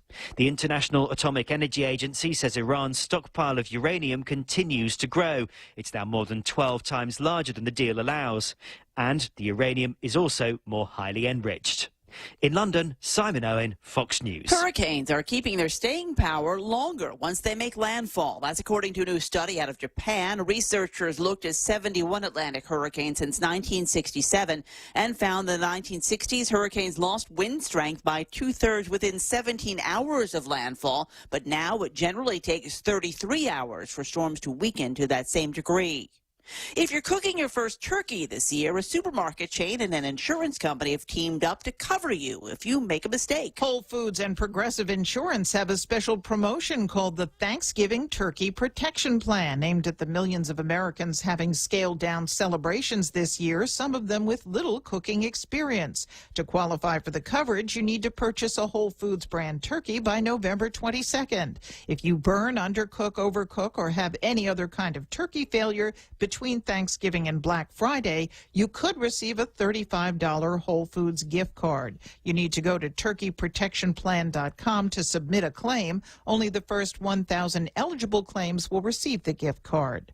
Ginny Cosola, Fox News. Central Florida has been tapped as the first regional hub for flying cars. The Tavistock Development Corporation says it's building the facility, and once it's completed in 5 years, people will be able to travel from Orlando to Tampa in a half hour. I'm Lisa Lucera. This is Fox News. When's the last time you looked at your homeowner's insurance? A homeowner's policy protects much more than just your house. It also protects you against claims from someone being hurt on your property. If a visitor is injured at your place, how much are you covered for? The smart thing to do is get the answer today. That's the Insurance Extra Point. Get out there and make something good happen today by calling Guahan Insurance Services at 475-1162 or visit us at the Camacho Landmark Center in Tamuning. Hafare Guam, this is Congressman St. Nicholas. Early voting is underway for the runoff election on November 17th. Even if you voted in the general election, or even if you didn't, you still need to vote again in order for your vote to count. You've shown in this general election that results matter. We've worked hard to deliver those results, but if we want to keep doing the work for you, we need you to vote for us one more time in this runoff election. Thank you, si Diyos maasi, and maraming salamat po. I'm Michael F. St. Nicholas, and I approve this message. Bali. Sorry, it's in my head now. It's in my head. Come on. Soft sand beaches. Let's all go. $2 massages. Fine. They make drinks with coconuts, out of coconuts. Is there something I can get there? The service, the prices. Wow. You've been? Bali, yeah. Yeah. I never been. Oh. Just never. Like I said, there was a time we were making reservations, talking about it, and then the bombs went off, and then it just stopped. So now on that story, more on that in a second. But first, let me tell you about Chili's. They got the 2 for $35 deal going on. So you pick out an appetizer, and they got so many great ones, and then you get a couple of Coca-Cola fountain drinks and any 2 entrees, including ribs and chicken fajitas or the ultimate bacon burger. It's just terrific. Available daily from 3 until closing, and they've got patio dining out there as well. For takeout, the number is 648-7377. WhatsApp them because they use that kind of sophisticated technology like we do at 929-7376. 929-7376. The Ray Gibson Show is also brought to you by American President Lines, APL, global presence with a local home. Rediscover talk radio here. It's the Ray Gibson Show. Call now, 888-TALK. That's 888-8255. Yeah, my collar's popped. Maybe you noticed that if you're watching on the Facebook Live or the YouTube, because I'm wearing a shirt that's like a polo shirt. And it should be a law. And when I become the Ayatollah, part-time legislature, 3% business privilege tax, and if you're going to wear a polo shirt, the collar's got to be up. Sorry, it just is. And if you can wear something like this with like white linen pants or white Levi's jeans, that's it. That's stud stuff, man. You don't need to debate anybody when you're wearing an outfit like that. People are just going to vote for you. You're a very Korean golfer of you. Thanks very much. I miss Koreans. I do too. Just a second now, just ponder the world that we live in right now, where we don't have Korean drivers that would just pull over wherever they happen to be. Okay, do I turn here? Do I turn? I know. I'll stop in the middle of traffic and take a look at my phone to find out where it is that I'm supposed to be going. I miss that. Yeah. I miss that. I miss hanging out over by the Academy of Our Lady of Guam. Don't take that the wrong way. That's the school my daughter goes to. But anyway, so hanging out by the place, I'd get there at like 3, and she'd be out of classes by like 10 after 3, after clearing everything out, and I just watch the Koreans taking pictures all day or walking around the park, the Plaza de España. I miss that. I miss that so. And I'm not one of the guys that says, well, all we need to do is reopen tourism and the planes will start coming back and it'll be huge numbers. But, man, we got to come up with some kind of a plan. And Dan Bradley called in the last hour and said they're doing it in Bali, December the 1st. And Boris Hertzlet, who is sometimes just the greatest guy in the world, great sports guy, got numbers, but today, total party pooper. Total downer, Boris. On Facebook Live, he says, he sent a link to a story. These stories have not been verified by the Indonesian government, and officials have not made a statement regarding the reopening. Dude, why you burn me down with your jive talk, man? Come on, man. Buzzkill. Right. It's like, getting high with your friends and somebody says, hey, there's your mom. Your mom. And instantly, just like that, no more high. So it did exactly that, and then he sends me a link to a story with guys in a surfboard and a chick with the butt crack bikini bottoms. Don't even bother thinking about coming here because that story has not yet been verified. You're probably going to ask me to read bits and pieces of it to you. So, yeah, I'll do that while the butt crack bikini's up on the screen. News and rumors, it says. Over the weekend, multiple local Bali news outlets ran stories on the island's plans to reopen Bali for international tourism on December the 1st. In bold now, these stories have not been verified by the Indonesian government, and officials have not made a statement regarding the reopening. They're coming from a leaked memo that was widely circulated on social media and also shared with the Bali Sun regarding a meeting of high-level officials. In an interview with local media, the Bali governor, Wayan Koster, confirmed that the meeting had taken place, but it was still being discussed. It is being discussed with the coordinating minister and the Minister of Transportation, who met with these guys on Monday. The Bali Sun also reached out to Bali Hotels Association and was provided with the following statement from there. There has been, I'm quoting now, information circulating about the opening of Bali to international flights on December 1st. At this stage, this cannot be officially confirmed. The information circulating on social media and some chat applications cannot be validated. Therefore, we urge stakeholders and visitors to remain positive, but wait until the central government releases an official statement. In the meantime, Bali continues to welcome visitors from within Indonesia as well as other parts of the world that have arrived on approved e-visas. And maybe that ought to be one of the venues that you go down. But e-visa? How do I get one of those? And then we'll find some guys, because I've never been good at travel planning. Somebody else, one of the exes, has always been in charge of the travel planning, because I'll forget something, like, including one of the kids. They're coming too? Really? What kind of vacation is that? I'm kidding. Not really. 9:12. But anyway, so I've never been really good at doing the planning. But what would the steps be anymore to get to Bali from Guam? I mean, play around with that as a topic in your head. I mean, just start going to a couple of the websites. You'd have to get on what the one flight out of Guam on United where Philippines, maybe, possibly Tokyo. And then catch another flight down to Australia, and then it sounds like a lot to get to, right? So and what would that cost? Because we got the limited numbers of chairs that we can get on the thing. Rico Blancaflor, what's my parlor name? Ray Gibson Radio. It's either Ray Gibson Radio or Ray Gibson Show. I can never remember. I have multiple Gmail addresses, so it's one of those things. If you want to find me on I don't know if I'll be posting a lot of stuff on Parler, because frankly, after 10 o'clock, my life's just not that interesting. There's just not enough that goes on in my life. I might be looking for another line of work one of these days. Well, how do I say that? If I were to look for another line of work here these days, I don't know that I have any experiences or skills, really, that would be marketable. And you're going, but Ray, don't sell yourself short. That's what Real Joe's there for. That's what your sister Mon is there for. Let them sell yourself short. But you be confident. You have some faith in yourself, would you, Ray? But honestly, I'm looking at what we've got in terms of job openings these days, and these are positions for which I am sadly unqualified. Every once in a while, I do this. I'll take a look at what the job openings are and see if there's anything in there for people that, probably spent a little bit too much time in college, didn't actually, get any experience. And there's darn little of that.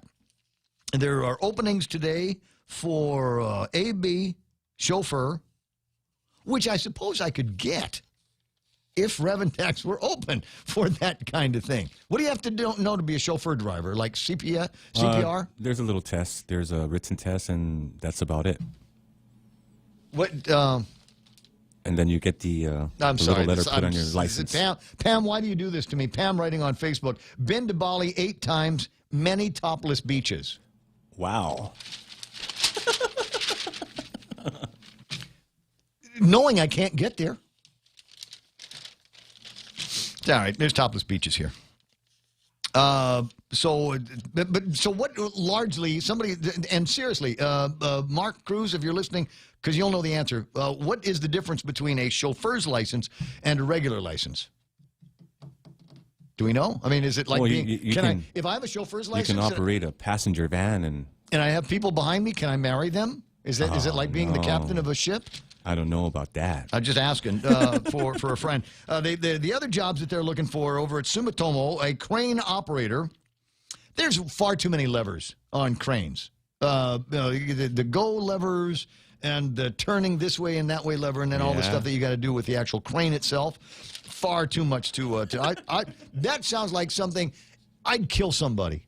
I would be up on a work site somewhere, and I'd just kill somebody because I wouldn't know what the heck I'm doing up there. Heavy equipment operators and dump truck drivers. Again, way too many gears on your standard dump trucks, right? If you've ever been inside them. But the only thing I like about big rigs like that, huge steering wheel. Bus driver size steering wheel. There's other jobs that are out for grabs. Now, this one might be I might be able to do something with this. Landscape gardener. And they only need 3 months experience. Oh, you'd be a great gardener. But look, I can do that. I got a the couple Home ladies Depot that would skills. like you to be gardening outside their homes. Yeah. But I don't like the pay. It's only $10.50 an hour, right? There's benefits, dude. But we're out. You mean I'm going to be outside? I'm going to work outside for $10 an hour? That's all? Give me a break. Come on, man. Landscape supervisor, that's $14.50. See, that would be perfect. I was a landscape supervisor because I like bossing people around. There's mechanics, carpenters, cement masons, heavy equipment operators, painters, reinforcing metal workers, and welders. I know a guy, and he's got a daytime job. He's got the real life job in a real company with regular Monday through Friday 8 to 5 responsibilities, for which covers probably his hobbies. But for everything else, the guy's a welder, and I think he has been able to trade his welding experience for trucks and little outdoor sheds, and I think a boat once upon a time. Because it's one of those things. I mean, if you need a welder, how many different venues can you go by? I mean, it's not one of those things. Welders are us, right? You either know how to do it yourself or you got to hire somebody to get it done. And this guy had the skills, got the training for it somewhere, and that was his gig. And whenever he needed something, whenever somebody was needed to something welded, sometimes it would come down to, oh yeah, here's $1,000 for this gig, or he'd say, hey, is that a VW Bug? Are you doing anything with that? How about if I'll weld this thing for you if you give me that car? And so he could get those kinds of things done. So if you've got those skills, and I know it's a semester at GCC, and you might be able to get some passable experience to get it done. But still, in all, there's real opportunities there. Randy Landis says, "Hang out at the beach." Pam Duvall, something about getting more work done. Says, "I love the show. What would I do without it? I don't want to know." I'm not going anywhere. Tony Ogden, there we go. There's my dream gig. Pool boy, Ray. Actually, you know who's got my dream gig? Jerry Perez. But I'll never be able to. GVB? Yeah, he's over at GVB, right? He's the assistant general manager, working with Carl down there. So now, and he's spoiling it for me. Because my original intentions is I'll do this until that gig opens up over at GVB, and it'll be perfect for me because it'll be a lot of travel, 6-figure salary, and no expectations for results whatsoever. And I'm going, that's the job, man. That's what I want to be doing. But as it turns out, they got Jerry there, and the next guy that gets that job is going to have to perform at least to the level that Jerry Perez has. They send out.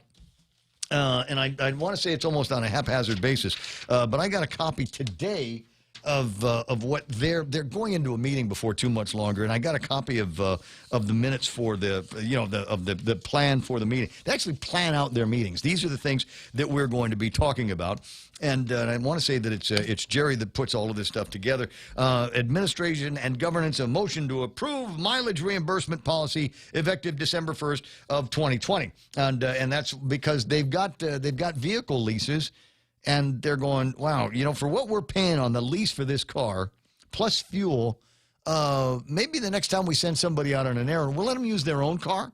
And we'll reimburse them based on standard reimbursement rates. And that ought to save the Guam Visitors Bureau some money. I'm going, wow. How about that, guys? It's not, wow, times are tough, COVID's bad, it sucks and everything. How about let's get another lease on another car for, running errands and chores and nonsense like that. And so they're looking at that as an opportunity to save money. That's how you know Jerry Perez is at the Visitors Bureau.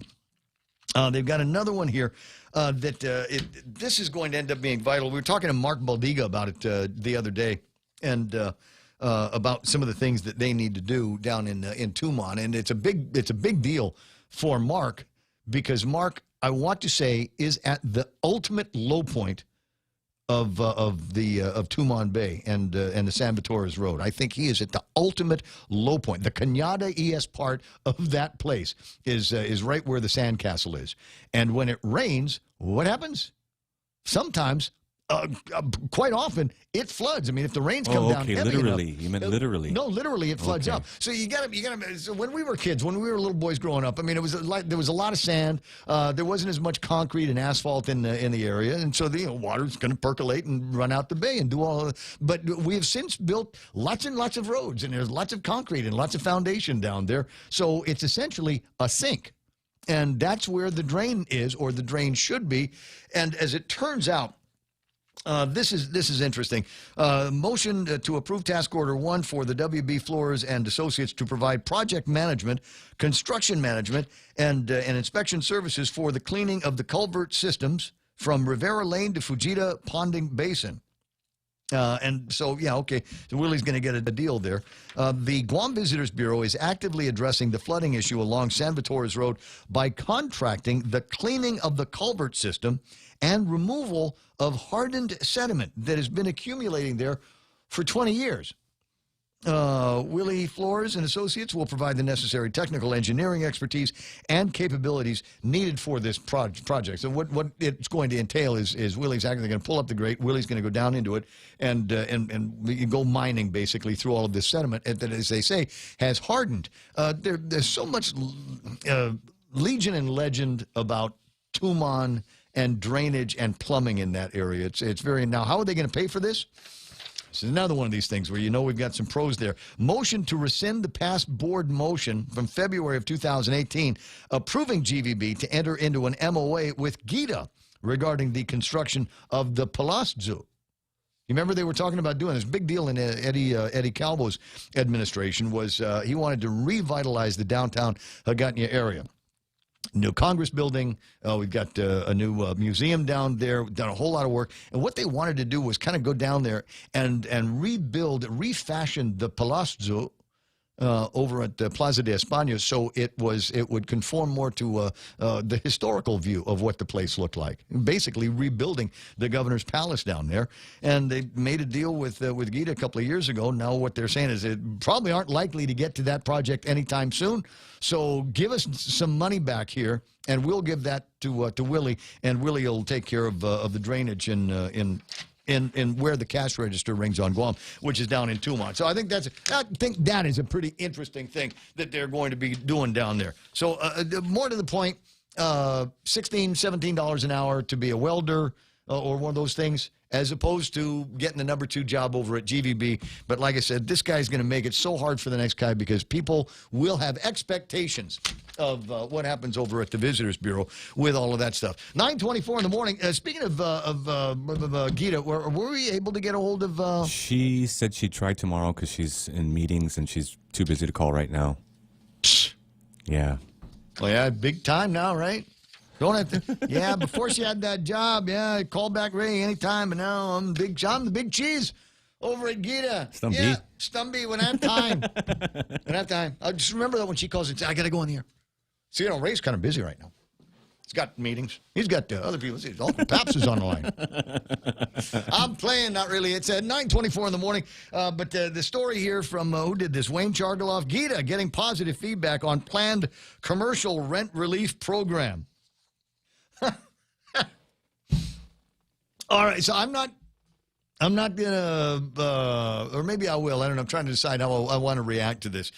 This is either the best thing in the whole wide world, or it's a day late and a dollar short.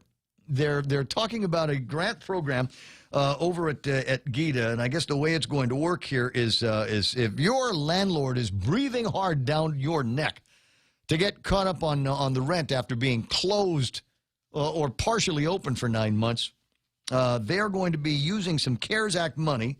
And if you are a qualified business, you can receive the lesser of 2 options, either 2 months' worth of rental relief or $20,000. That's the way that's going to be working there. And I'm delighted that they're talking about the plan. As far as I know, we don't have too many periods at the end of that sentence, but it's still in all not a terrible idea to be able to help out some of these businesses that are really, really struggling because, I don't know, somebody doesn't want to open the island back up. Oh, yeah, we got all these problems over at the EYA, so that store over there can't open. We got all these problems over at the Department of Corrections, and because they're lost track of the COVID-19 mitigation or whatever, that restaurant can't open to 100% capacity. Can't even open to 50% capacity, and people still got to eat outside, right? We got this many people in the Department of Education. No bars ever at all allowed. Even the ones that sell chicken wings. Even the ones that sell chicken wings. No, you cannot. So that's where we are here in this thing, and so a lot of these businesses cannot open, and so might need some rent relief. And to the degree that it will, for some guys, make a difference, that's great. Will it make the difference for will that bring Chuck E. Cheese back? How about Forever 21? Will that bring Forever 21 back? It's been a while, hasn't it? When was the last time anybody was, I want to say it was like in August or something, right? Is the Mariana's Business Journal still doing that, where they've got a list of all of the businesses that are closed because of COVID-19? Yeah, I haven't seen it. I have not seen. If you've got an updated list, do me a favor, send it to me on the thing, 988-5874 on the WhatsApp deal, or just type in some of the new names on the list. There are more and more, I think, every day, and more people that are quietly getting on airplanes and just leaving, just going. Where are we going? Florida. I heard Dr. Macra say they don't care about masks and everything is open. You can go into a nightclub in Little Havana and just have at it. Can't do that here. Can't do that here. Anyway, so you got the telephone number. That in and of itself is an interesting story. Then you've got the other part of this. Who's this? Gary Partito did this story. Castro has apparently endorsed Underwood in congressional runoff election. How do we want to define an endorsement? Because everybody is, I think everybody, do we get, do I want to do that today? Maybe tomorrow. How do you want to define an endorsement? I mean, Will Castro coming out saying, well, I've decided and I think I'm going to vote for Robert Underwood. And I don't think he said anything about everybody else should vote for Robert Underwood as well. He just said, I'm voting for Robert Underwood. So, I don't know. It didn't feel like an endorsement. Doesn't feel like I'm Will Castro and I approve this message. So I don't know. Castro, the headline says Castro has apparently endorsed Underwood in congressional runoff election. In his Facebook campaign page, Underwood this morning posted that Castro would support him. However, he has not released an official announcement about this so far. When Gary wrote this, that was the case. There is an official announcement from former Congressman Underwood on the subject this morning. I called Senator Castro and asked if I could see him about his platform and his ideas. He is clearly passionate about stronger regional partnerships and the need to explore unique ways to be of greater service to Guam veterans. I am committed to seeing these initiatives implemented if elected. I want to thank him for his personal time. Gikusinus Zanhidzon, Underwood said, basically saying he wouldn't let him in the house. See, that's the way. No, if it was me, I'd totally frame it that way. I would be Mike St. Nicholas's campaign guy. I'd go, oh, dude, you got to do this. Will Castro won't let Robert Underwood in his house. Only talks to him in the outside kitchen. Did he allow you to go inside for the Kemen, or did you have to use the outdoor? The Kemba needs some. Did you have to use the outside bathroom for that as well? See, you gotta be creative. You always gotta be thinking. 888-825-888-TA, okay, is the number. What's that? I can see a lot of scammers with that bright idea. Let's not open the island, but instead waste tax dollars that could easily be scammed out of the hands of our ever so responsible government. Capital S, stupid, he says. It's humbling and makes me proud at the same time because I'm trusted in 214 homes even when no one is there, says Pam Duvall. I love my job, she says. Well, I love mine as well. All right, something just rang, so I'm going to take a look at what's going on the phone and get back to you on a couple of other headlines and things in the table of contents that I think are interesting. Stick around, Brown. We're ready! Viva Underwood! Robert Underwood for Congress! Viva Underwood for Congress! We are ready for Robert Underwood. What I'm offering the people of Guam in this election is the kind of service that is predicated upon integrity and honesty and trust. I am ready. Are you? Viva Underwood for Congress. Not Robert Underwood, just candidate for Congress. This is Robert Underwood with a whole bunch of people running for Congress. And that's all of you, ladies and gentlemen. All of you are running for Congress. This is not a one-man show. This is a movement. This is a movement for dignity. This is a movement for trustworthiness. This is a movement for integrity. I'm standing up for you all the time. I will fight with everything I got. Are you ready? We're ready. I'm Robert Underwood, and I approve this message. We all need to fight COVID-19, and we need all the weapons we can get to beat it. Your smartphone can be one of the most powerful tools to battle this pandemic. The Guam COVID Alert Exposure Notification app can let you know if you've been exposed to someone who has the virus. Add your phone to the COVID fight by going to guamcovidalert.guam.gov or download it from the App Store or Google Play now. Help Guam stop COVID-19.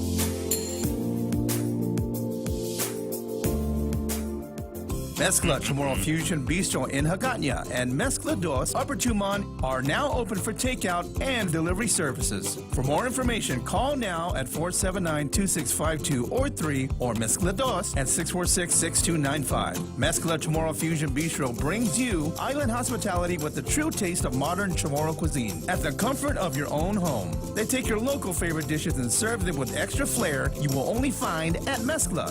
Mezcla, a true taste of Guam.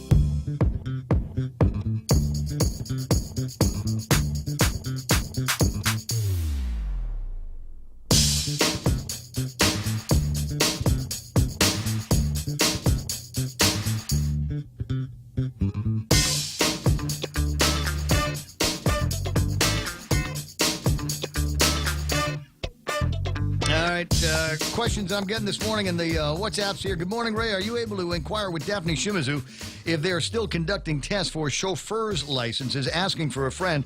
And if so, what are the steps to taking those tests? And again, if you don't mind, could you ask her about the test for chauffeurs' license and regular driver's licenses as well? This is one of those things. My daughter's sweet 16 today. And the way the rite of passage works on Guam is that when you are 16, now obviously you've been driving since you were tall enough to reach the pedals, right?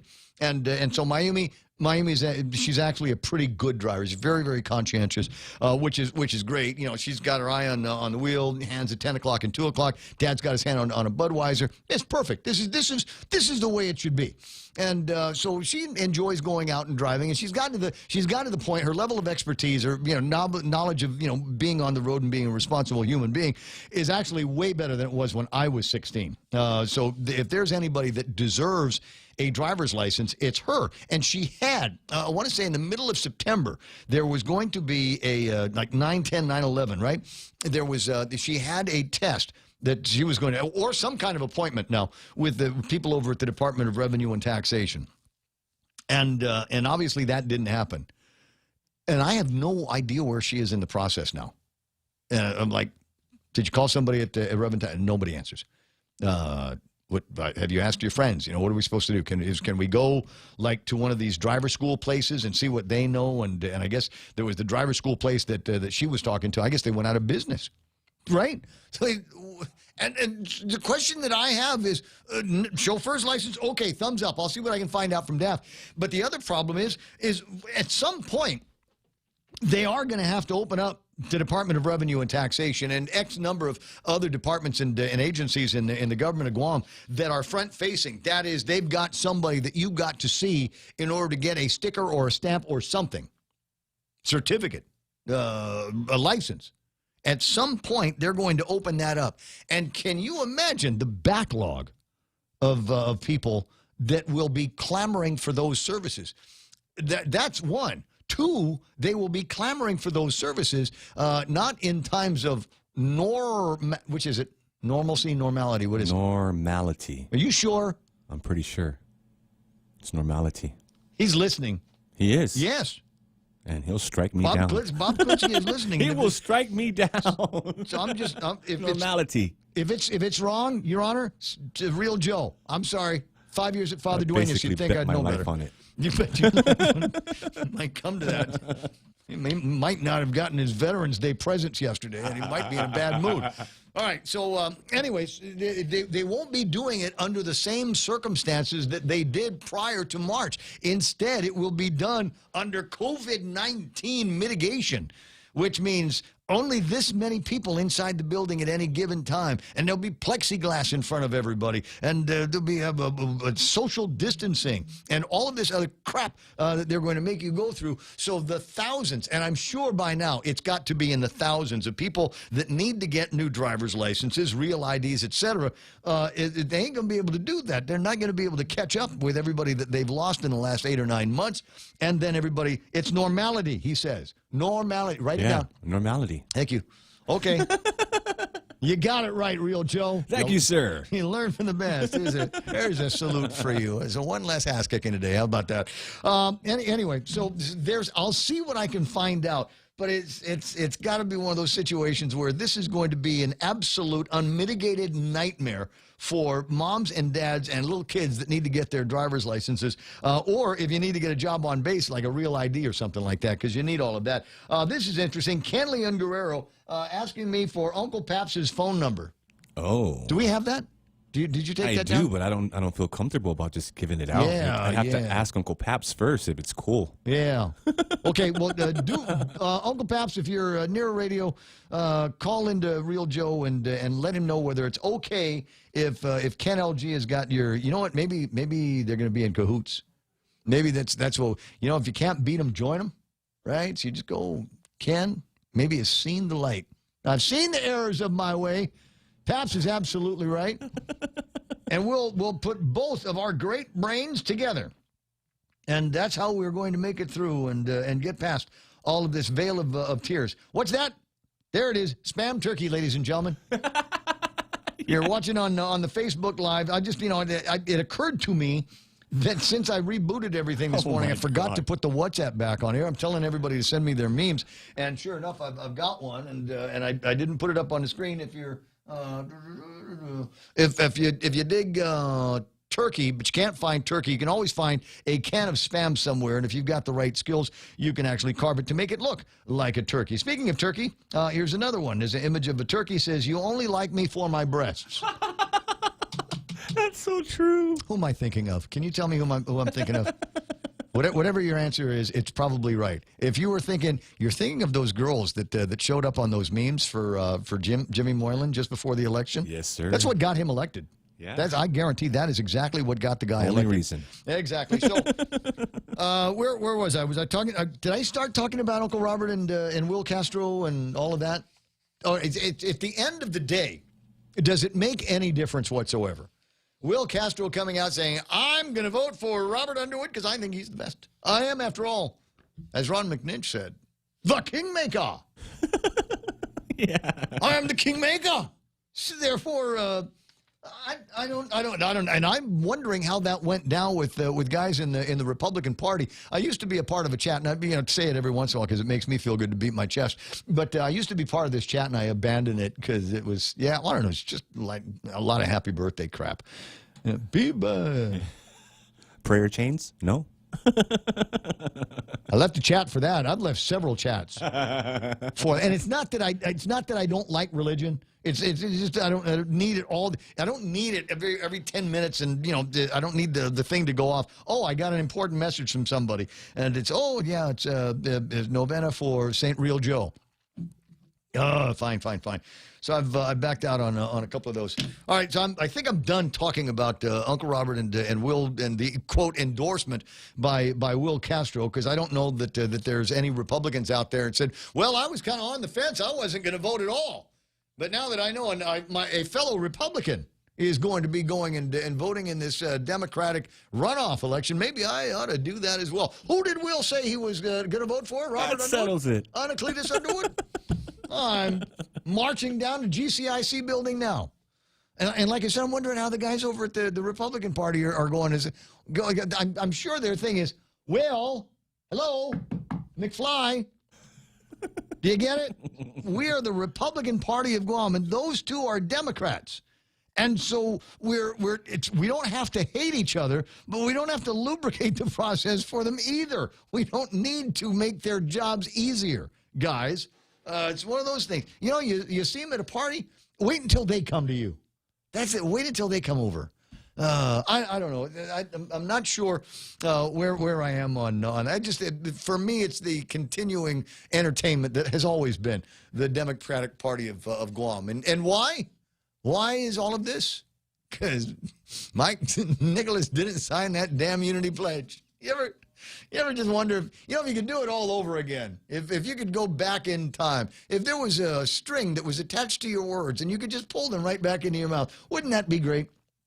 But done is done, and we'll watch and see how this plays out. Now there's the national politics that are going on as well. And as I said earlier today, I'm trying to keep track of what's happening. And it's difficult, and now it made even that much more difficult, because do I go with what AP said? Do I go with what Fox says? Do I go with what OAN says on Newsmax and those guys? How are the counts looking there? Now, Alaska apparently went for Trump, which brings him up to, I don't know. And they're thinking that there might be a couple of other states that had already been counted, that the people painted blue, that might be going back in Trump's direction. But it depends on which one of these outfits that you're listening to. And then, of course, you've got the thing with, is this going to find its way to the Supreme Court? So, and now coupled with the fact, and I got to tell you, this is one of those times where even, the delay between when the show airs live to when we get around to playing it on the radio. Like Brian Kilmeade's going to be on the air in about 18 minutes, right? Right after Fox News Live at the 10 o'clock hour. We're going to have Brian Kilmeade is going to be on the air. Now, his show originally aired several hours ago on the mainland. We will play it tape delayed. And now it's one of those things where, man, even if it's tape delayed, it feels like the information is stale dated, and it makes it that much more difficult to see where you are. What is very clear, and something that has floated up to the top of one of my feeds, is Rico Blancaflor reposted this, and it's a post from Scott Adams. It's actually a tweet from Scott Adams. Scott Adams is a cartoon guy, right? Which one? Do you remember? Is it Garfield? No, I'm not sure. No, it's not Garfield. No, I'm not sure. Scott Adams, Marmaduke. The Phantom goes 2 walks. Says this is going to get me on a list. And he's retweeting Donald Trump, who is retweeting Scott Adams. Says, you are being brainwashed to accept the results of the election as fair. You will be told that only bad people are skeptical in this situation, and that you will be held to account for doubting. Dilbert. Yeah, he's the guy that does a comic strip. Dilbert. Yeah. Okay. Is that the big dog? The big Great Dane? No. Crap, I forgot. Oh, my God, it's been so long. Dilbert, huh? I'll bet I got the books at the house. He's a weird-looking guy with glasses. Yeah. The same haircut as you.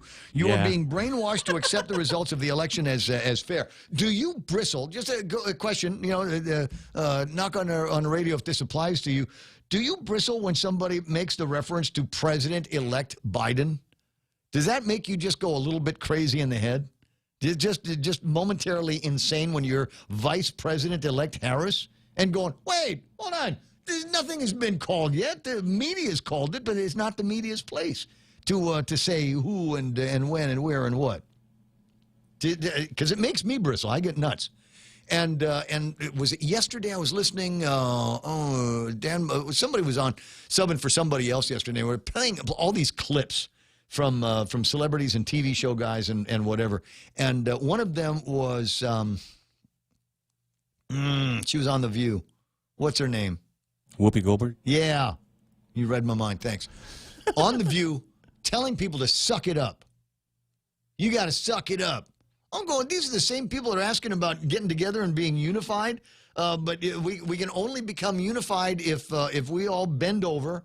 And despite the fact that the Electoral College has not met and counted anything yet, that and that this guy self-appoints himself based on media accounts as being the president-elect, we have to suck that up. And if we question it, we're bad human beings. We're evil. And we don't have faith in the system. Well, how come it was okay for the Democrats, the deep state, to be conducting investigation after investigation after investigation of President Donald Trump, but it's not okay for us to do the same on the votes in this election? And we have to suck it up. Otherwise, AOC is going to take a look at all of our tweets, all of our posts in social media, and decide which side of the new world order that we are on, and we will be held accountable for our past actions. God, they love doing that, don't they? They love doing that. Threats. Yeah. Wow. How come the media is still not covering anything about the Biden laptop. You want to find out about the Biden laptop and contents, you cannot go to American media to get it. You got to go to other countries who are following that story a whole lot more closely than is being reported in the United States. All of that stuff. You are being brainwashed to accept the results of this election, and if you say anything about it, you will be held to account and subject to the scrutiny of the New World Order. CNN, the third graders at CNN have a list of what is it, senators and congressmen that have not yet bowed down to their new overlord in the Biden-Harris Republic. They're keeping a list of everybody that hasn't said sent their congratulatory message. Isn't it amazing what's going on in this country? Our Carl is on the line. Buenos días, Hoffa. Hey, good morning, Ray. Hoffa, what's in your brain? What's in your brain? Most dangerous man in the room. I just wanted to comment a little bit about Scott Adams. You know, he's most well known for being the creator of Dilbert, and he's written, you know, like dozens of books, a lot of them, you know, filled with his cartoons, but also he's written a lot of books, you know, filled with words. And a lot of people underestimate Scott Adams. He's become quite a political pundit. He was one of the first ones shortly after Trump came down the golden escalator. He was one of the very few who predicted, and he did this on his blog, go back, that Trump would beat all 17 opponents and was going to beat Hillary. And, you know, people laughed, oh, Trump is he's a joke, you know. But it came true, and a lot of things that Scott Adams has predicted have come true. He is a longtime student of psychology and persuasion, so he's got a very fascinating talk he does every day on Periscope. On YouTube, it's Real Coffee with Scott Adams. I normally look at the subject line because it's kind of longish. It's like an hour about. And if there's something in the subject that really grabs my attention, I try to listen in to see what he says, because he always has a very interesting take on things. So I wouldn't underestimate what Scott Adams says. Yeah, no, and I'm not either. I mean, I looked at that, and it is a long. I see exactly what he is saying because I'm seeing it in real time. As I'm still a little attached to what I'm going to refer to as old social media like Facebook and Twitter. Although I'm beginning to move away from it, and there's all kinds of recommendations from folks on Facebook Live. If you're thinking about walk from Fox. That might be one. That's a hashtag that's moving around these days. Fortunately, I don't think they've infected the radio news portion of it yet, and many of the Fox people that we carry here on the radio station seem to still be pulling for common sense and at least the rule of law. So far as I've been listening, so I'm okay with that. But generally. I think maybe I will see if I can do some Scott Adams Googling today, but generally I stay away from other long-form programming besides myself because it's just too much. But I see what he's saying, and I see it happening in real time. He's right, and if these guys win, I think that there are going to be some massive and pretty interesting changes to what we've gotten used to in the last 4 years. Yeah, normally when I see long-form video, it's kind of a turn off, I mean, an hour, that's crazy. Yeah, I don't have that kind of time. What I do is I look at the subject line. He normally addresses, a few things. And if I see something that really jumps out at me, then I'll take the time I might even go, try to jump around and see if I can spot where he starts talking about it. But he always has a very fascinating take on things and very unconventional. He's a lot of people underestimate how smart he is. He's a serial entrepreneur. He's at one time, way back early in his life, he was a trained hypnotist. He's a long-time student of many, many things. A very not only high IQ person, but he's got a lot of common sense, and he's worth paying attention to. So, I definitely follow him on. I follow him on Twitter. I'll see if he's on Parley. Have you moved over to Parley as well? I've got an account there, and I've been kind of hopping there and kind of seeing how it's going. From heard Dan Bongino, who is an owner or the owner, says they're getting like thousands and thousands of accounts every day from people that are just fed up with Facebook. Yeah, well, I'm looking at some of the guys here. Dinesh D'Souza, who I've been following on Twitter for many years, he's already up to almost a million followers, 997,000 followers right now. And his latest tweet, or his latest post, the left now speaks of punishing Trump, quote, enablers and burning down the Republican Party. They are pursuing right now the Leninist goal of a one-party system. And you might be listening and go, don't we have that now? Don't we have something like that? No, there's always room for a little bit of opposition around here. What we have on Guam, instead of a one-party system, is we have a one-branch system where we've got the Adelup, which is pulling all of the strings and controlling everything from there, despite the fact that there should be a loyal opposition over in the legislature that is not going to be working. Later on, Cousin Troy says he's got the Speaker of the Legislature is going to be on, and I hope he puts her on the spot and asks her, so what are you doing to uphold the values of the second branch of government, because it seems like all the rules and regulations are coming out of somewhere else. Exactly. All right, buddy. Well, I'll be listening for you this afternoon with Uncle Bob and the Tall Tales. Okay, Ray, thanks a lot. No, it was nice talking with you. No, it's always a pleasure. I always learn a little bit more. And today I'm going to be adding to the to-do list is to spend a little bit more time looking up some of the successes of the Dilbert creator. Dilbert's the guy. He's the guy in the business world, right? Yeah. That's him. Okay. I was for a second I wasn't sure, but yeah, come to think of it, yeah, I've got a couple of Dilbert books at the house. The little thin books that you buy at the bookstore cost like $17. You're going for that, and then when you get all the way through it, it's, that's almost worth it. 9:53 in the morning. I tell you what, let me just grab a quick break and take a look at some of the other things that I've got, the printed paperwork of the program, and get back to you. Family Finance has been serving the people of Guam since 1959, and they'll continue to be there for you in the years to come. Whether you're looking to get a personal loan for that summer staycation or paying off those long overdue bills, Family Finance has got you covered. Apply for a personal loan from $1,000 up to $3,900 by calling Family Finance. Agana 475-4545, Upper Tumon at 647-5626, or in Dededo at 633-4473. Family Finance, serving the people of Guam since 1959. Win a staycation getaway with 76 Circle K. Enter to win a 2-night stay in the luxurious Tsubaki Tower with breakfast at the Casa Oceano and an hour of pure bliss at the Spa Ayala for 2. And then choose your adventure. A 3-hour ocean escapade with Shut Up and Fish, the premier ocean tour service, or take a heart-pounding water adventure and go jet skiing with Joe's Jet Ski. Just purchase $30 or more in fuel at 76 Circle K for a chance to win. Visit 76 Circle K today and win the staycation of a lifetime. Conditions apply. See store for details. You've got a job to do. Having the right equipment for the job is critical, and East West Rental has the exact tools you need. Get it done faster with the right stuff, whether it's landscaping tools, concrete tools, lifts, trucks, lights, generators, trench boxes, welders, tents, tables, and chairs. They're here to help you tackle any project you're working on, big or small. Open Monday to Saturday, 7 to 5, closed Sundays. Find what you're looking for at East West Rental Center in Upper Tumon, or call 646-1463.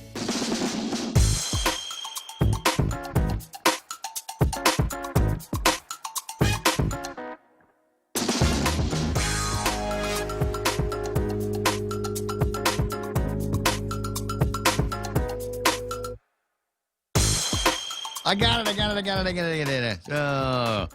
Okay, it looks like there is a Scott Adams on, but I don't. There it is. Okay, that's the guy. Scott Adams Says is the handle for Scott Adams on Parler. Would you like to subscribe? Yes, I'll subscribe to that and all of that. At 9:55 in the morning, it's the Ray Gibson Show until it's not going to be anymore. As I said, we got Brian Kilmeade going to be on the radio, and the usual cast of right-wing bomb throwers through the course of the day. Though not Rush Limbaugh. You might have heard him talking about this the last time he was on. It's a therapy week. Treatment week, so he's going to take it easy. Had a couple of great episodes of his program earlier in the week. A couple of things. Remember I was telling you, do you get a little bit insane? I was asking, do you get a little bit insane? Does a curtain of red fall before your eyes? Do you grit your teeth when somebody says, well, President-elect Biden's upset because the GSA isn't working with him? And President-elect Biden is upset because of the comments made by the Secretary of the State. Did you see that? Oh, yeah. We're preparing for a successful transition to a second term for President Trump. I'm like, that's my boy. That's my boy right there. Come on, get some from Daddy Ray. But you get that bristle moment when they say Vice President-elect Harris. And you go, it's not yet. Does that contribute to just momentary insanity for you? That might be par for the course. There is a study. It says the average adult will reach a boiling point about 156 times a year, 3 times a week or so. The average adult will see red and break into hot, steamy sweats over something 3 times a week. Now the other way that this is categorized is not how mad are you, is how long were you mad? You ever know people that they're mad and they're mad for a while, like half hour, 45 minutes. That, my friends, is actually an average rate for people. 3 times a week, and you take 35 minutes to calm down every time. 1 in 4 even want to scream and pull their hair out when they, quote, see red.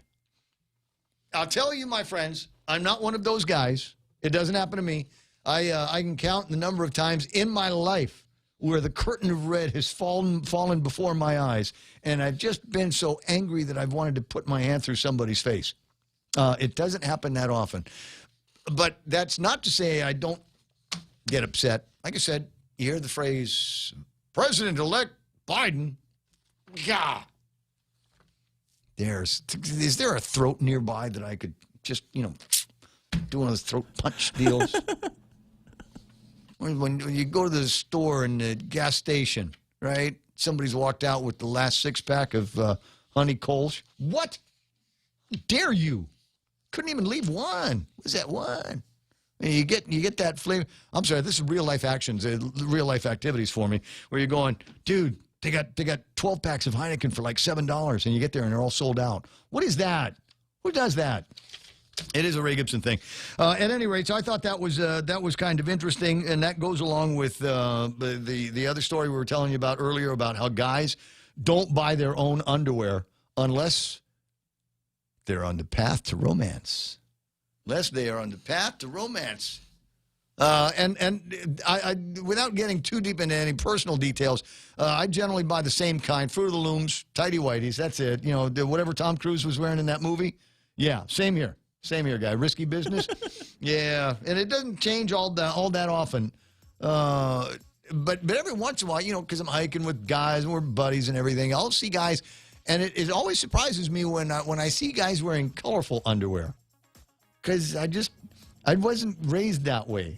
I never saw that. Underwear in the land that I grew up came in one size, style, and color. I switched the color too. It hides stains. I'm just saying. Black underwear is great. Thank, I appreciate that. It's the Ray Gibson Show. What are we doing tomorrow? Friday! Tomorrow's a Friday. No frowny face Friday. Gayest shirt in the closet. Going to be wearing that tomorrow, and you're going to go, but Ray, I saw the one that you had last week. There's nothing that can top that. No. Tomorrow, 6 o'clock in the morning, 6:05 after the news, and all that stuff. You will see the latest edition to My Amour. 7 o'clock, no, 10 o'clock in the morning, the radio stations, KUSG, have gotten you for Real Joe and Montesilva Tyron and Jerry Roberts. This is Ray Gibson saying, have a great day. Here's the news.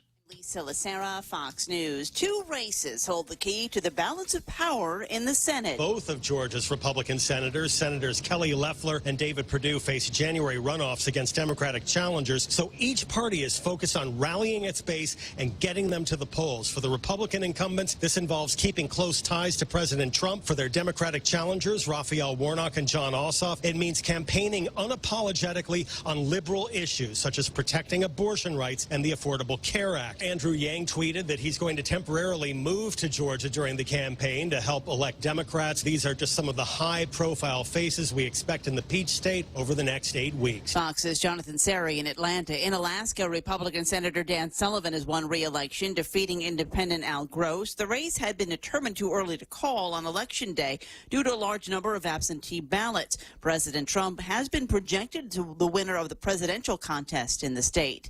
As cases of COVID-19 surge across the country, New York is just one of the states putting new restrictions in place. We're seeing a national and global COVID surge. And New York is a ship on the COVID tide. Governor Andrew Cuomo, restaurants, bars, and gyms will now have to close at 10 p.m.